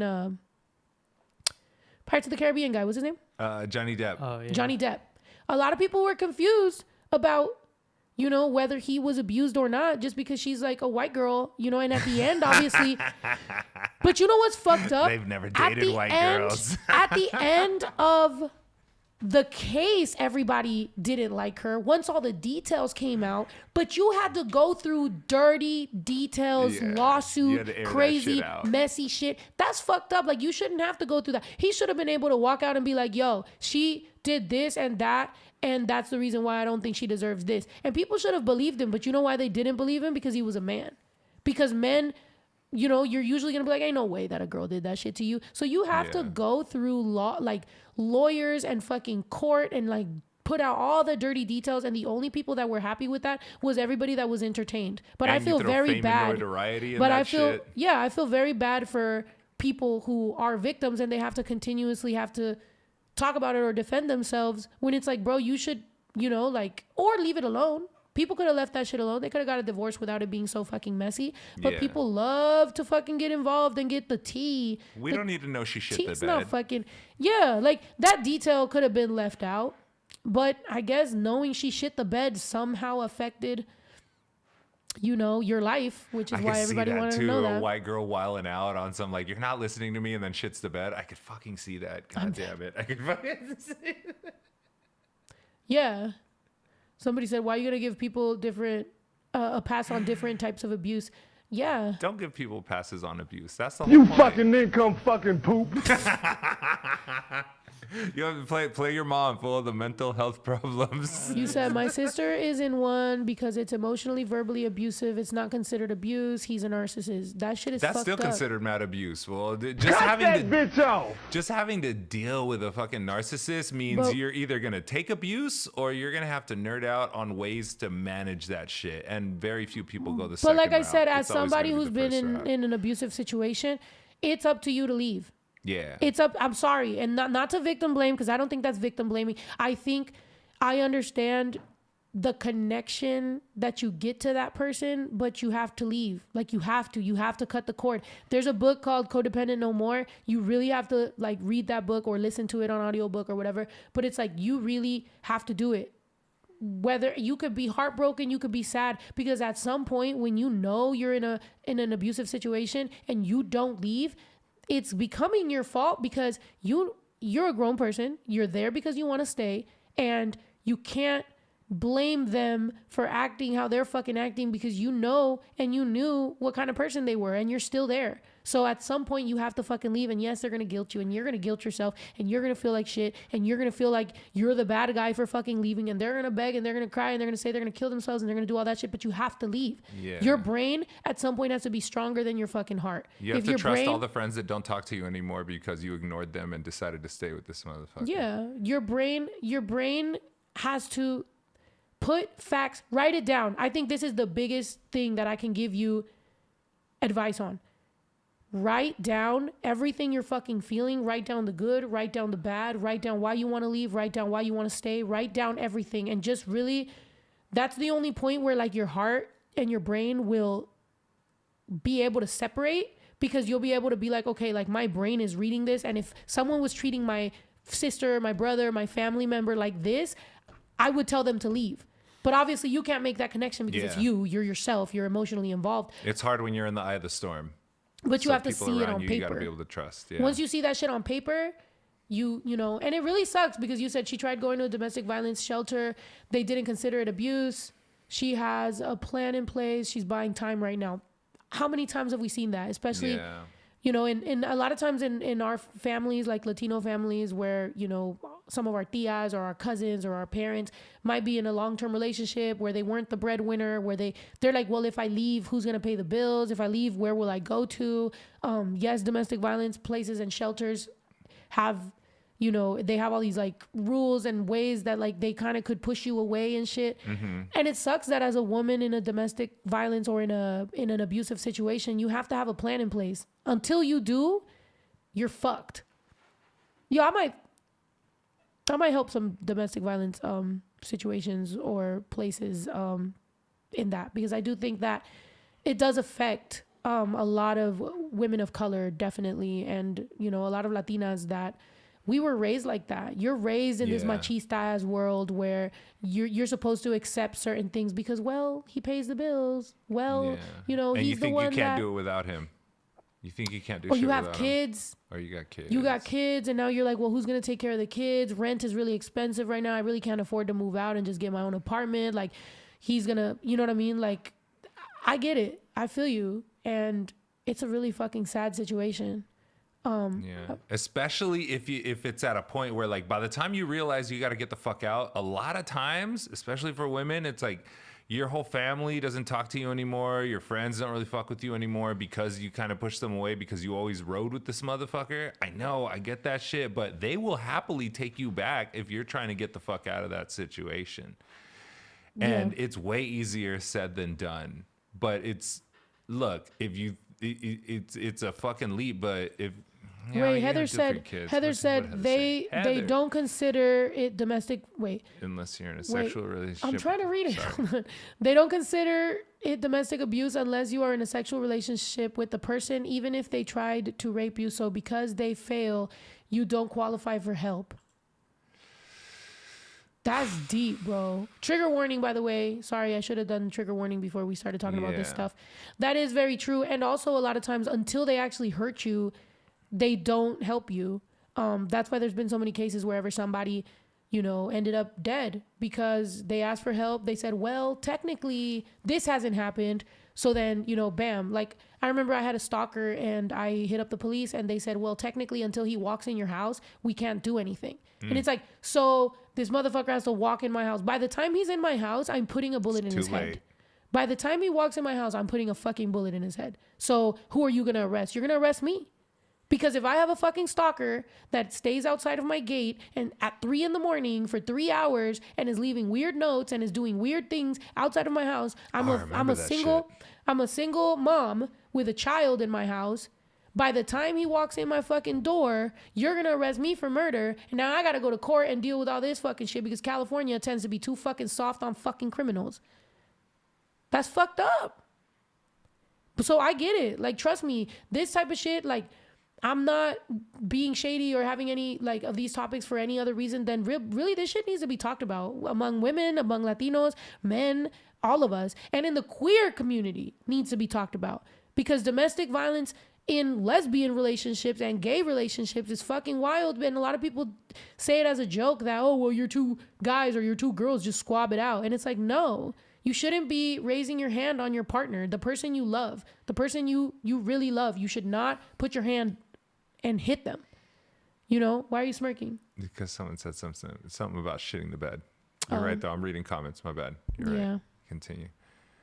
No, let's go through that pipeline. So domestic violence and numbers of domestic abuse and shitting the bed. Again, it goes back to that narcissistic toxic. You shit shit where you eat, I guess. Man. Yeah. I guess if we're going from talking domestic violence to talking about shitting the bed. The hardest thing to do is to leave a fucking abusive ass relationship. But if there's anything that you could rely upon is you could look around you to anybody else that's in those shitty relationships. And if you can't look around you to friends and family, that means you're already too far gone if you don't have any references that you could lean on. But you don't want to be like, how many of our aunts, how many of our grandparents, it's like, yeah, our grandpa or whatever wasn't the best fucking person and they just gave up years before and just raised these kids and never had a life of their own and were never happy and just lived out their life like that. Like, you don't want to be like that either. You know, Look, you don't want to Steph be said, like that. I'm a stud, and people be like, what the fuck, you be getting hit by a girl? I'm like, I'm not that kind of person to be like them. Steph, that's a hard situation. I get that because it's like, people always are going to assume, like even a guy, like if I've heard a girl say she hits her boyfriend and I've literally been like, bro, that's not right. Yeah. I don't give a fuck how much you think you're funny or tough or whatever. If you're a girl that hits a fucking guy, you're a coward because you know he can't hit you back. Yeah. So you being physically abusive to a guy, you're a fucking coward. You're a piece of shit. Equally as if it was a guy hitting a girl, equally if it's a girl hitting a girl, equally if it's a guy hitting a guy. Because you're preying on the fact that that person loves you and has love for you and won't hit you back. Yeah. Because the moment that that person hits you back, what are you going to do? You're going to have that reactive abuse and you're going to be like, he fucking hit me. And it's like, well, you were hitting him first. None of that shit is right. So that's why from now we need to start correcting when girls talk so freely about hitting their boyfriend or, you know, girls talk about hitting their girlfriend or whoever the fuck. Or, you know, even if it's a, you know, more masculine presenting girl getting hit by a femme, like that's wrong because it's like, bro, you're taking advantage that somebody loves you. That's fucked up. I can never understand how you can see somebody that loves you and wants the best for you and takes care of you and you raise your hand, ball up your fist and punch them. How the fuck? By the time it gets to that point, there was already all kinds of other abuse and red flags, and all. It goes back to the conversation. And you don't love were them as having much as earlier. you think you do. Because if you really love that person and you're hitting them, you don't love them as much as you think you do because you're letting your anger, your aggression, your ego, your immaturity dictate what the future of the relationship is going to be. Because if you raise your hand to hit somebody that you supposedly love, you know they might break up with you. So how are you going to cry wolf when they finally break up with you when you did that shit? Like, you did it. How are they the bad person if you actively were hitting someone that you were taking advantage that they love you so they won't hit you back? Yeah. How? You can't blame them for leaving when you're literally abusing them. That's fucked up. And that goes for girls that hit guys too. I know that I'm always being that type of person that's like feminist and these dudes ain't shit and all that shit, but I don't like when I hear girls talk about hitting dudes. I think that's trash as fuck. If you think he's trash, if you think he's cheating, if you think this, if you think that, leave. Physically hitting them isn't going to help. The same way that physically hitting your child isn't going to teach them anything. Nah, it never teaches shit. It just encourages them to hide shit from you. You know? Like, hitting your children isn't okay. Hitting your partner isn't okay. Hitting anybody isn't okay. If you're that fucking triggered or angry or somebody's disrespecting you, dip. Don't hit people. Straight up.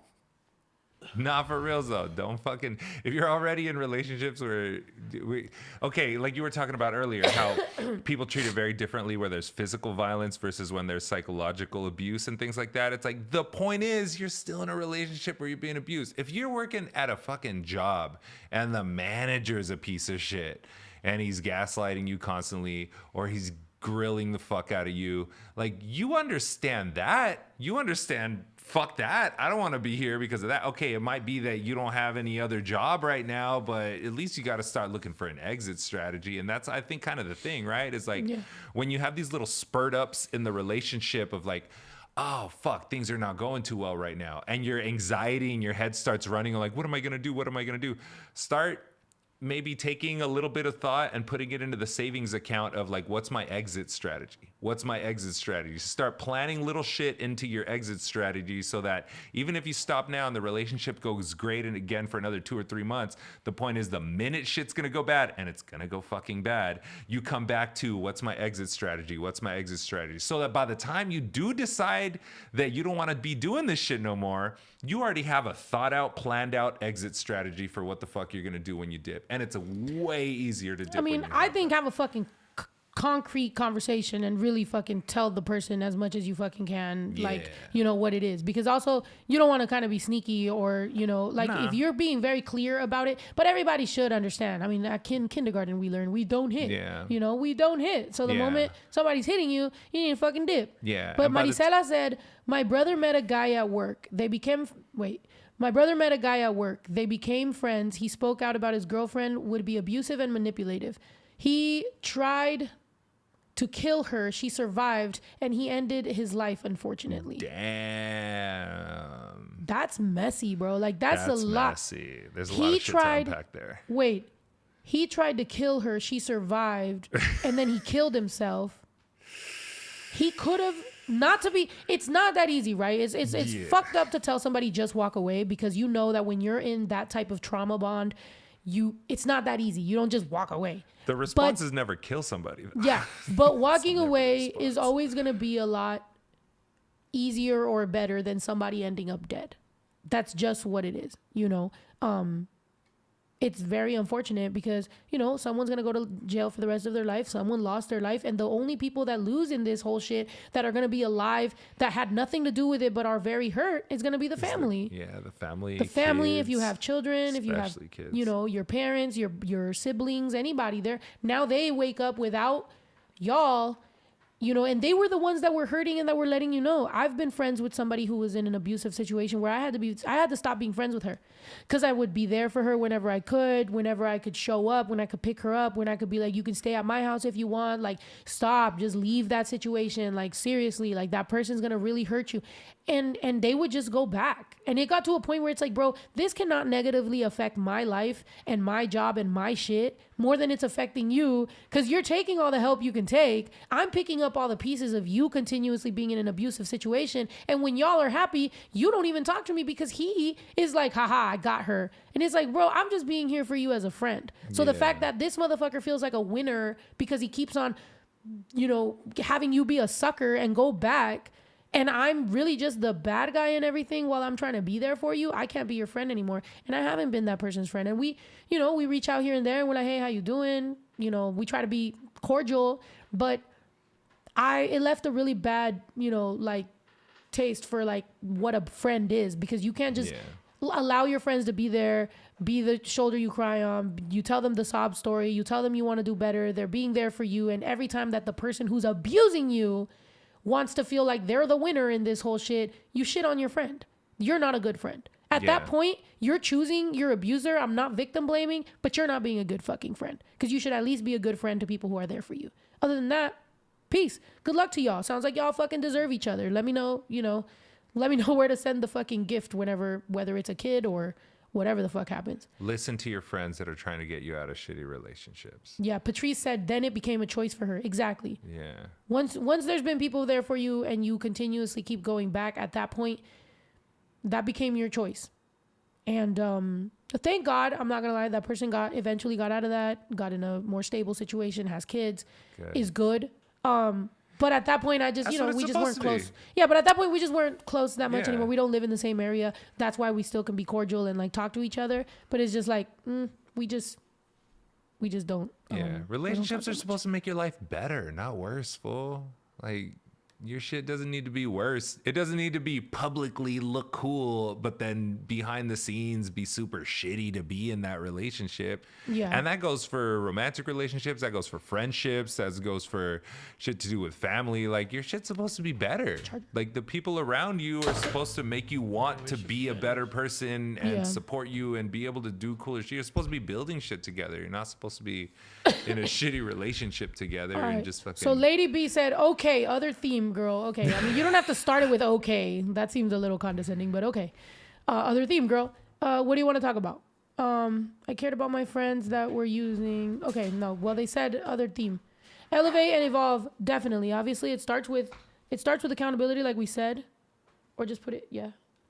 It starts with accountability, but yeah, it's just like you need to move on from an abusive relationship. You need to move on from this topic, because y'all motherfuckers are tired of it. Bless you. True. Yes. Well, what you got for us, at the beginning of this podcast, Michael Chavez said, "Love you so much. Love your music. Thank you." Oh, thank you. Thank you, Michael. That's what it's about. BBW Latinas in this bitch. Hey. She said, "I hit my year. I just made my tattoo appointment for my year day. Oh, my year day one's tat. Hey. Love all of you. Can't wait to see you on tour." BBW Latina, has that always been your name in here? Because I feel like I love me a BBW Latina, so I feel like I would have said that. Did you change your name recently? Because you did a good job. Melinda B said, "You party snow. You're not an alcoholic." Melinda B Thank you. also sent $5 for the cheese. Thank you. Chaotic Mess said, I go both ways, Snow, and when I'm single looking, I never know who I'll end up being attracted to, but just physically for fun, I have a type. That's the fucking attitude. Nice. That's the fucking That's the attitude. spirit. Have That's the fun. spirit. That's the spirit. Do your thing. Josephine Goodrich said, do you ever use crystals for healing? If so, do you have any favorite crystals? We don't smoke methamphetamines around here. We made that very clear. I've had no some broken windows. Yeah, you guys definitely gave me some crystals for healing and stuff. I can't say that I know enough about it to talk about it, so maybe as I do more research, I'll let you guys know. Ariana Michelle said, you have every right to be particular. I love you so much. Thank you. Probably about Yeah, like I said, about my type. Like I said, I like to narrow down, kind of like, but I don't have a type, I guess, as far as like love. If it sparks, I guess it sparks. It's just gonna be what the fuck it is, Yep. And Chris Juggalo, $1.99 for the donated cheese. $1.99 for the cheese. Thank you. Sandy Slay says, would you ever make a movie or write a book about your life journey to now? I would so love to see the journey from the beginning. Love you, Snow. Yeah, I am making a movie / book probably about my life. I think it's worth telling. I'm also possibly going to be working on a docuseries. So there's that. There's a lot of things in the plan and in play, which is why I like my privacy as far as like what actually goes down around here. I post what I want to post and how much freedom I want to do it with, but I don't necessarily think that other people should be telling my story or lying about me. That's the biggest thing. Unless we, you know what I mean? Like, unless it's well-intentioned, but just to like for tea and gossip, people tend to be evil. I'm not saying the people who talk about me. I'm saying people who want to get the quote unquote tea. And sometimes, have you ever been telling a story? Like if I'm talking to you, right? And we're talking, have you ever been telling a story and then like you're not really getting a reaction? So like you're going to move on to the more dramatic part of the story just to kind of, you know what I mean? There's some people like that will also add on details just because it's like, well, the story's not spicy enough. So how do I make this story get a reaction in the room? So that's kind of what it's like on the internet. It's like, if you're not telling an interesting enough story, you got to spice it up somehow. And guess how that usually happens. So, yeah, it'd be like that. Ooh, I like that comment. All right, go to the next one. Liddy Azul said, hi, Snow. I'm currently dating myself. Hey, nice. Which I don't know if you meant yourself. Whatever. Everyone I'm should do that. intentionally healing myself, pouring time and energy into my cup. I have a type, and knowing this about myself, I know what I'm looking for. I don't want to hurt anyone like I've done before. Oh, Lady Azul, that's nice. You sound like very accountable and you understand that, you've hurt people in the past. So you're spending time figuring yourself out. That's fucking dope. And then Chris Juggalo said, I had the chance to take a picture with you, but I was too shy to do so, but my best friend did. I'll take it. Nice. Hell yeah. Dan Rose, shouts out to you. Melinda B. also $1 for the cheese. $1 for the cheese. Jam said, I grew up with a narcissistic mom that my therapist said I would probably end up with someone who is similar, and it explains why I put up with my ex so long. That's absolutely right. When your parents have mental health issues or, narcissistic, bipolar, different things like that, you definitely grow up allowing more abuse than you probably should in your life with your partners, because that's all you know and because that feels comfortable. Yeah. And it's very hard to get out of that, and you excuse a lot of it, but also it is what makes you happy. So it sucks because as much as you want to tell your friends like, well, this is what makes me happy, and then your friends are like, well, if it makes you happy, and it's like, it sucks that sometimes we feel more comfortable and we are more happy in environments that remind us of growing up, and it sucks. It's like you have to unstick yourself from the sticky trap. You know what I mean? Like you're a fly. But you grew up in the sticky trap. The sticky trap's all you know. Yeah, you're a fly and you're stuck in the sticky trap, and you're just like, but it feels so much better when I don't move, because whenever I'm trying to unstick myself, it hurts. So I guess I'll just stay here in the sticky trap. And it's like, no, you got to get out of it. It's like rockets trying to leave the atmosphere. Like the heavier they are, the more fuel they need. But then the more fuel they have, they need. The heavier they are. The heavier they are. Yes, Catch-22. 100%. It's the catch-22 shit. Crystal Salazar says, "Sorry, Daddy Snow. Strong topic for me. I hope you have a great day. Love you Nice. guys." Somebody said, like you liking girls that make you nervous. Oh, Gina Perez said, like you liking girls that make you nervous. Exactly. I'm not saying that's the healthiest trait. Yeah. It's not. The fact that I can meet a girl that is completely at peace with herself, completely, perfect in every fucking which way, and I'm sitting here like, okay, but where's the bad part? That's trauma. And I understand that, which is why I said I can't, if I was to get in a relationship right now and not do the healing, I'm either going to fuck them up or I'm going to fuck myself up. Yeah. I might be in the relationship and halfway through be like, wait a minute, you don't want to do that to somebody. Yeah. So I rather very verbally and very out loud let everybody know, like, yo, I'm working on myself. If we want to go on a casual date, cool. If we want to vibe, cool. If you don't want to, if you're like, yo, this isn't for me, I know that you're dating other people, cool. I have to take that L. I can't just be like, oh, well, this girl's really pretty, I don't want to see her with nobody else. That's immature. Yeah. That's immature and insecure. Like, you know what I mean? Like, if I'm dating, the person I'm dating is allowed to be dating. I'm not going to tell somebody I can date and you can't. Yeah. And there's levels too.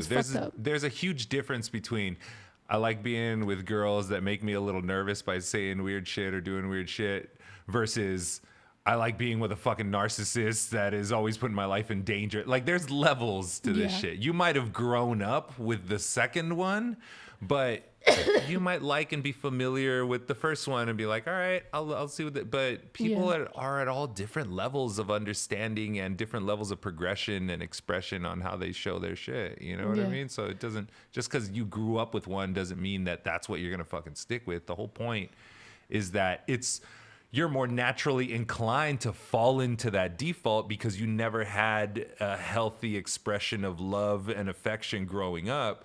But that doesn't mean that when you grow up that's what you want is an unhealthy. No, it's like you understand that you do see some benefits or whatever. You do see some healthiness within the recklessness of this. You see that it's a little more manageable. It's a little more feasible to be in that situation. And there's a big difference. I was saying this on TikTok, and I guess I'll say it here.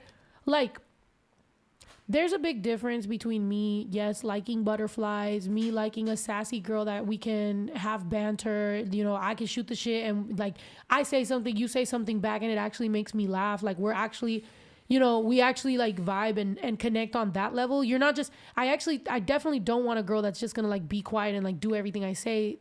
That's then you're being fake, because there's absolutely I'm not perfect, so there's absolutely no way that everything I'm fucking doing or saying is perfect. You gotta talk to me, like tell me what, how you feel or whatever. But there's a difference between that and liking a girl that can like stand up for herself, and someone who's just gonna verbally talk shit because they think you like a sassy girl, so they're just gonna talk shit. Like, I had a girl recently, I called her pretty. The last thing I remember was I said she was pretty. She said, yes, I am. Right? And then whenever I would say something nice, she would be like, as you should. Dang. Okay? But then when I was like, see, that's the shit I'm talking about. Then they go, what do you mean? And I'm like, well, I feel like usually if I call somebody pretty, like, it's more like of a like thank you type shit, not so much like as you should. And then I'm like, and she's like, what? And I'm like, okay, well, for example, tell me a compliment and I'll show you like what what compliment. And I go, like, tell me a compliment. She's like, you ain't shit. That's a compliment? You ain't shit. Oh my God. And I was like, I literally remember, because it wasn't even like, haha, you ain't shit. It was like, you ain't shit. That shit and that look, I was like. She's like, kiss my ass, you don't like it. I remember sitting there and just being like. And then it got awkward. And then they left. And then we never talked again. And that was it. Compliment. It was like, shut your goddamn ass up. That's right. Leave the sticky like, trap. Well, because it's like you could have been, I don't know. There's like some banter that I'm into. There's some shit that I'm like, hey, this is, but it's like that one was just a little like that don't even feel sexy or nothing. I was like, that's not.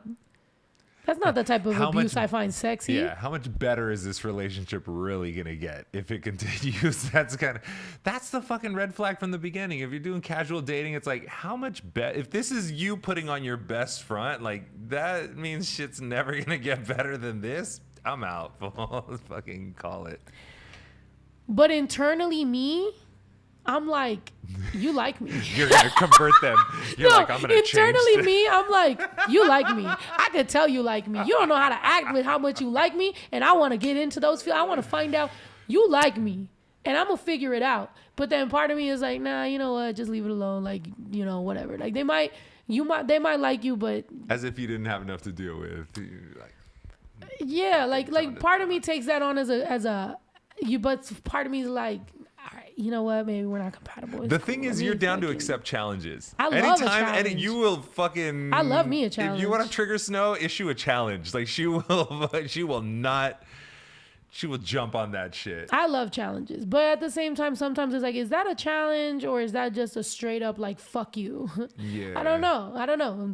It's I feel too like much. a lot of times when people say shit like that too, it's like leave the stove. Ellie B said, leave the stove. Leave the stove. Right? They want to make it seem like oh, this is quirky. This is gonna challenge you. But in reality, it's like you didn't even do a good job of making that come across. You just made it come across as shitty, and now it's a fucking big ass red flag. And it did the opposite of what you were trying to fucking accomplish by saying some dumb shit like that too. But it is very much like middle school. Like in middle school, when Yeah. somebody liked you, they'll shit on you or whatever, and like, you know, it's a little banter or whatever. But you gotta know how to banter, and people gotta have different degrees of banter. Like there might be a girl that I banter with that we might go at it, but like we just know exactly how to do it, so it's like attractive. And then there's a type of aggressive, I don't know, kind of to where it's like, well, there's not even like another side to it. I'm willing to be the butt of the joke for a lot of shit. I'm okay with being the butt of the joke if this is cutesy, playing, whatever. But if you just like cut me, I'm like, bro, like this don't even feel hot. This hurts. Ouch. What the fuck? Which sucks too, because if somebody only listened to your music and didn't listen to like any of the podcasts or any of the other shit, but just knew you from like the more popular music, they would be like, oh yeah, she's a tough, thick-skinned bitch that I could just fucking dig on, and she's gonna get me. Like we're gonna vibe right away. And it's like, that's not the fucking case, dog. It ain't gonna play out like that. Yeah, I think definitely people treat me like what they think I am. It's kind of like, you know, my hair. Like whenever people braid my hair to like install a wig or something, you know, my hair, if you brush it out, it's like big, like it's poofy. So you probably think my hair is more coarse than it actually is, but it's actually not. It's actually mad thin and like frail. It's just like, you know, poofy. So that's how people kind of like attack my hair. Is like, you know, because it like looks at it and I'm like, hey, yo, first of all, I'm fucking tender-headed. Your Second of roots all, hurt. my hair is gonna fucking like break because it's like mad thin and frail. So that's the same thing with me. Like I'm similar to my hair. So like, Frail and yes, poofy. I Snow the product might rap and be like, I'm a motherfucker, tell you baby mama fuck around. Like that's my alter ego once I'm drinking and confident in a mic. But like me as a real personality, like my real personality and who I am as a person, I'm mad sweet to people when I like them or when I love them. So I get shy, I get like kind of back. So if you kind of like come in real like, I'm like, I'm scared. You know, it's just like that. But I don't know. Not to deter any women from being spicy, of course. But I think that spice with flavor, you know, like a salsa. I want a spice when it comes to women. Give me the spice, but with the flavor, robust, you know, all the flavors, all the seasoning, all the everything. Don't just give me something that's gonna. It's not the hot chip challenge. Yeah, it's not don't like just- the one hot chip challenge. Yeah, don't just give me something that's gonna like stab me in the mouth. That's not cool. Because where's the flavor then? Then you're just, it feels like burn.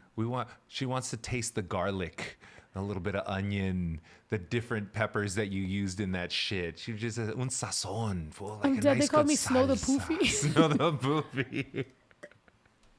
The good spice. Give me the sazon.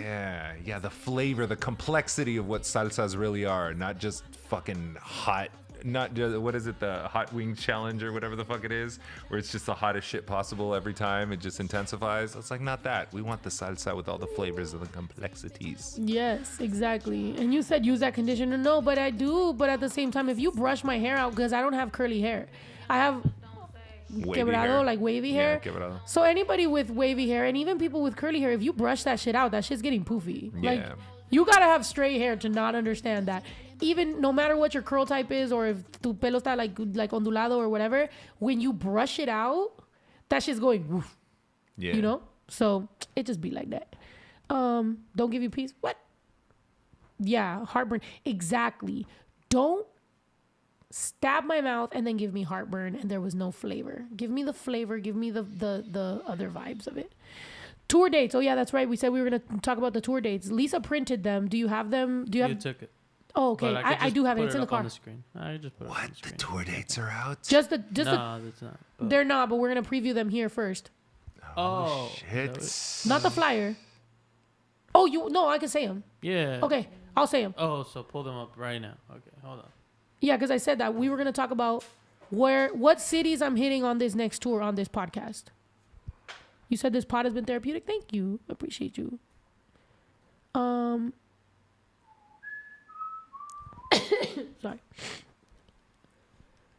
You need product? Yeah. You have heartburn right now? Damn. Bring your best food for the tour dates. No, don't bring food because they don't allow food, and also I don't want you to feel bad if we don't. You know, that's just a lot. Look at the gifts. Imagine a bunch of food, just like the way that the gifts were. Oh my God, the gifts. You're right. So many gifts. Yeah.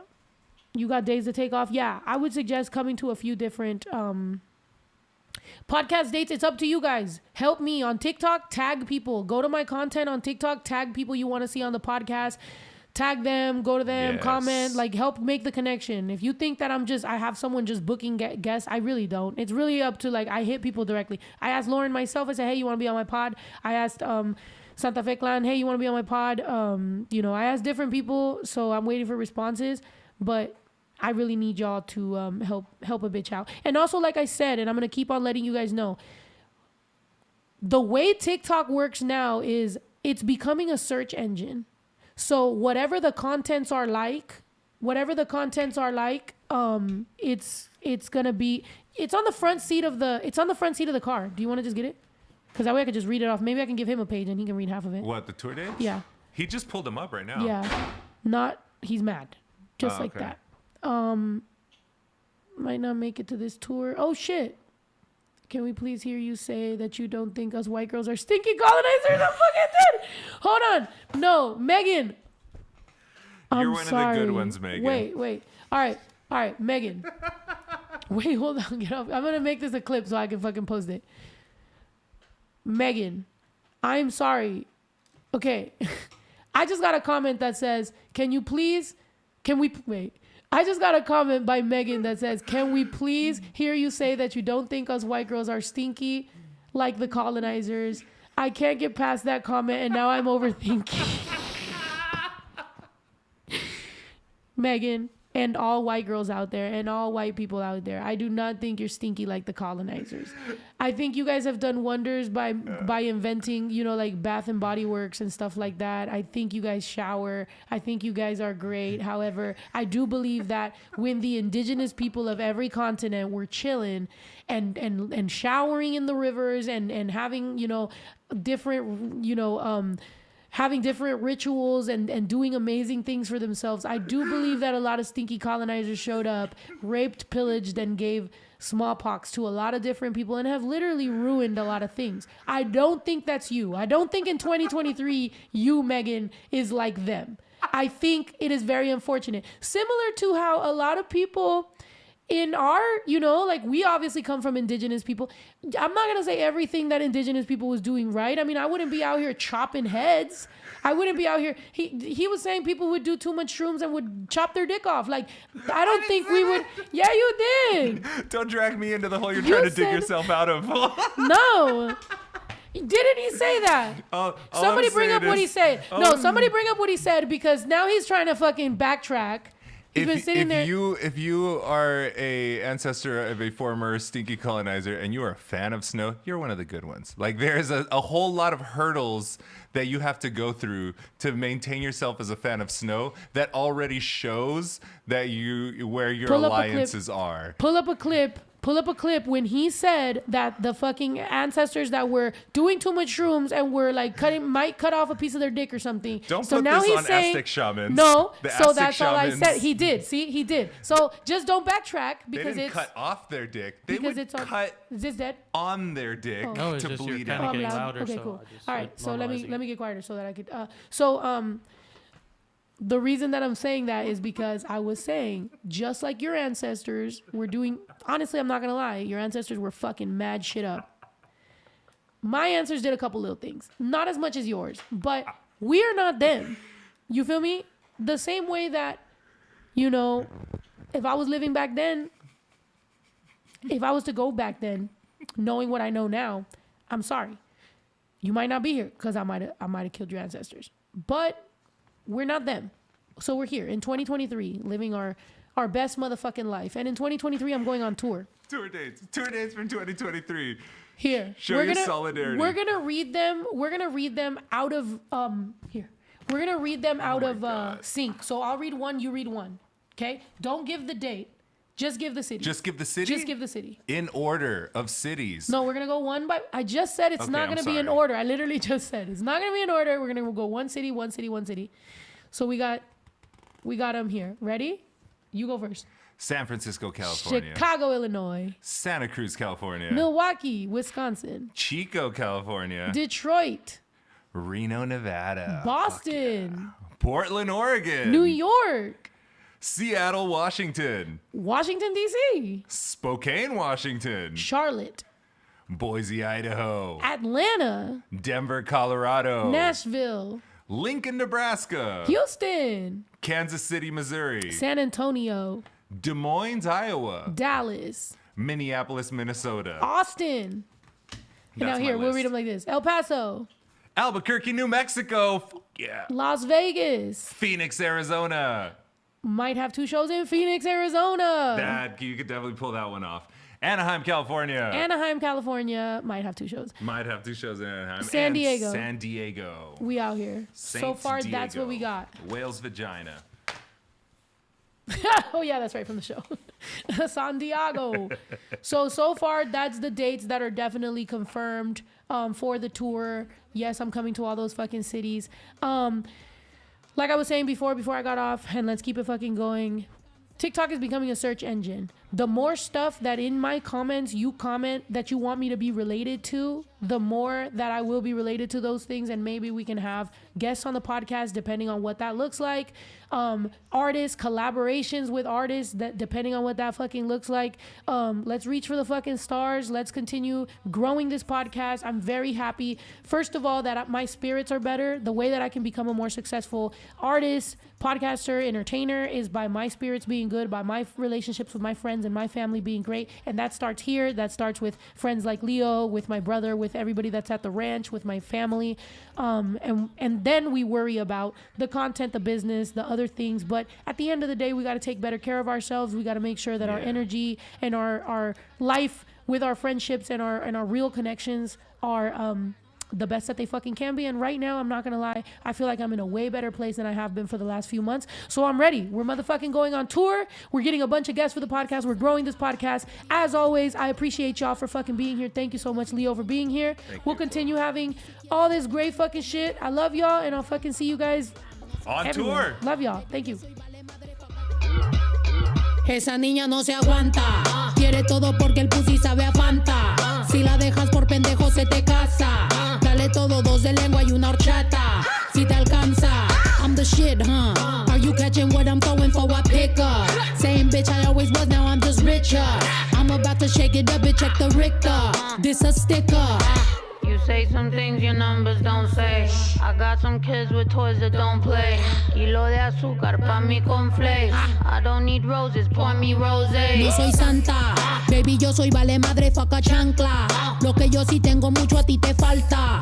Y Y si quieres yo te enseño con el ram pa pa pam, pam. No soy santa, baby, yo soy vale madre faca chancla. Lo que yo sí tengo mucho a ti te falta. Y si quieres yo te enseño con el ram pa pa pam, pam. Don't try to play me, baby. I'ma meet you a cana, which means I've been a Mexican snack and I'll split your banana. Solo yo sé mi rollo guayaba, también sácate cana. Me encanta la línea de Fanta porque nadie me aguanta. Por eso I've been on my grind, I've been on my grind. They've been cold and I've been on, but my name's Snow. I got it and it's ice on my chest. You can suck a paleta if you hate. Aquí se respeto, te empaco maleta por güey. No soy santa, baby.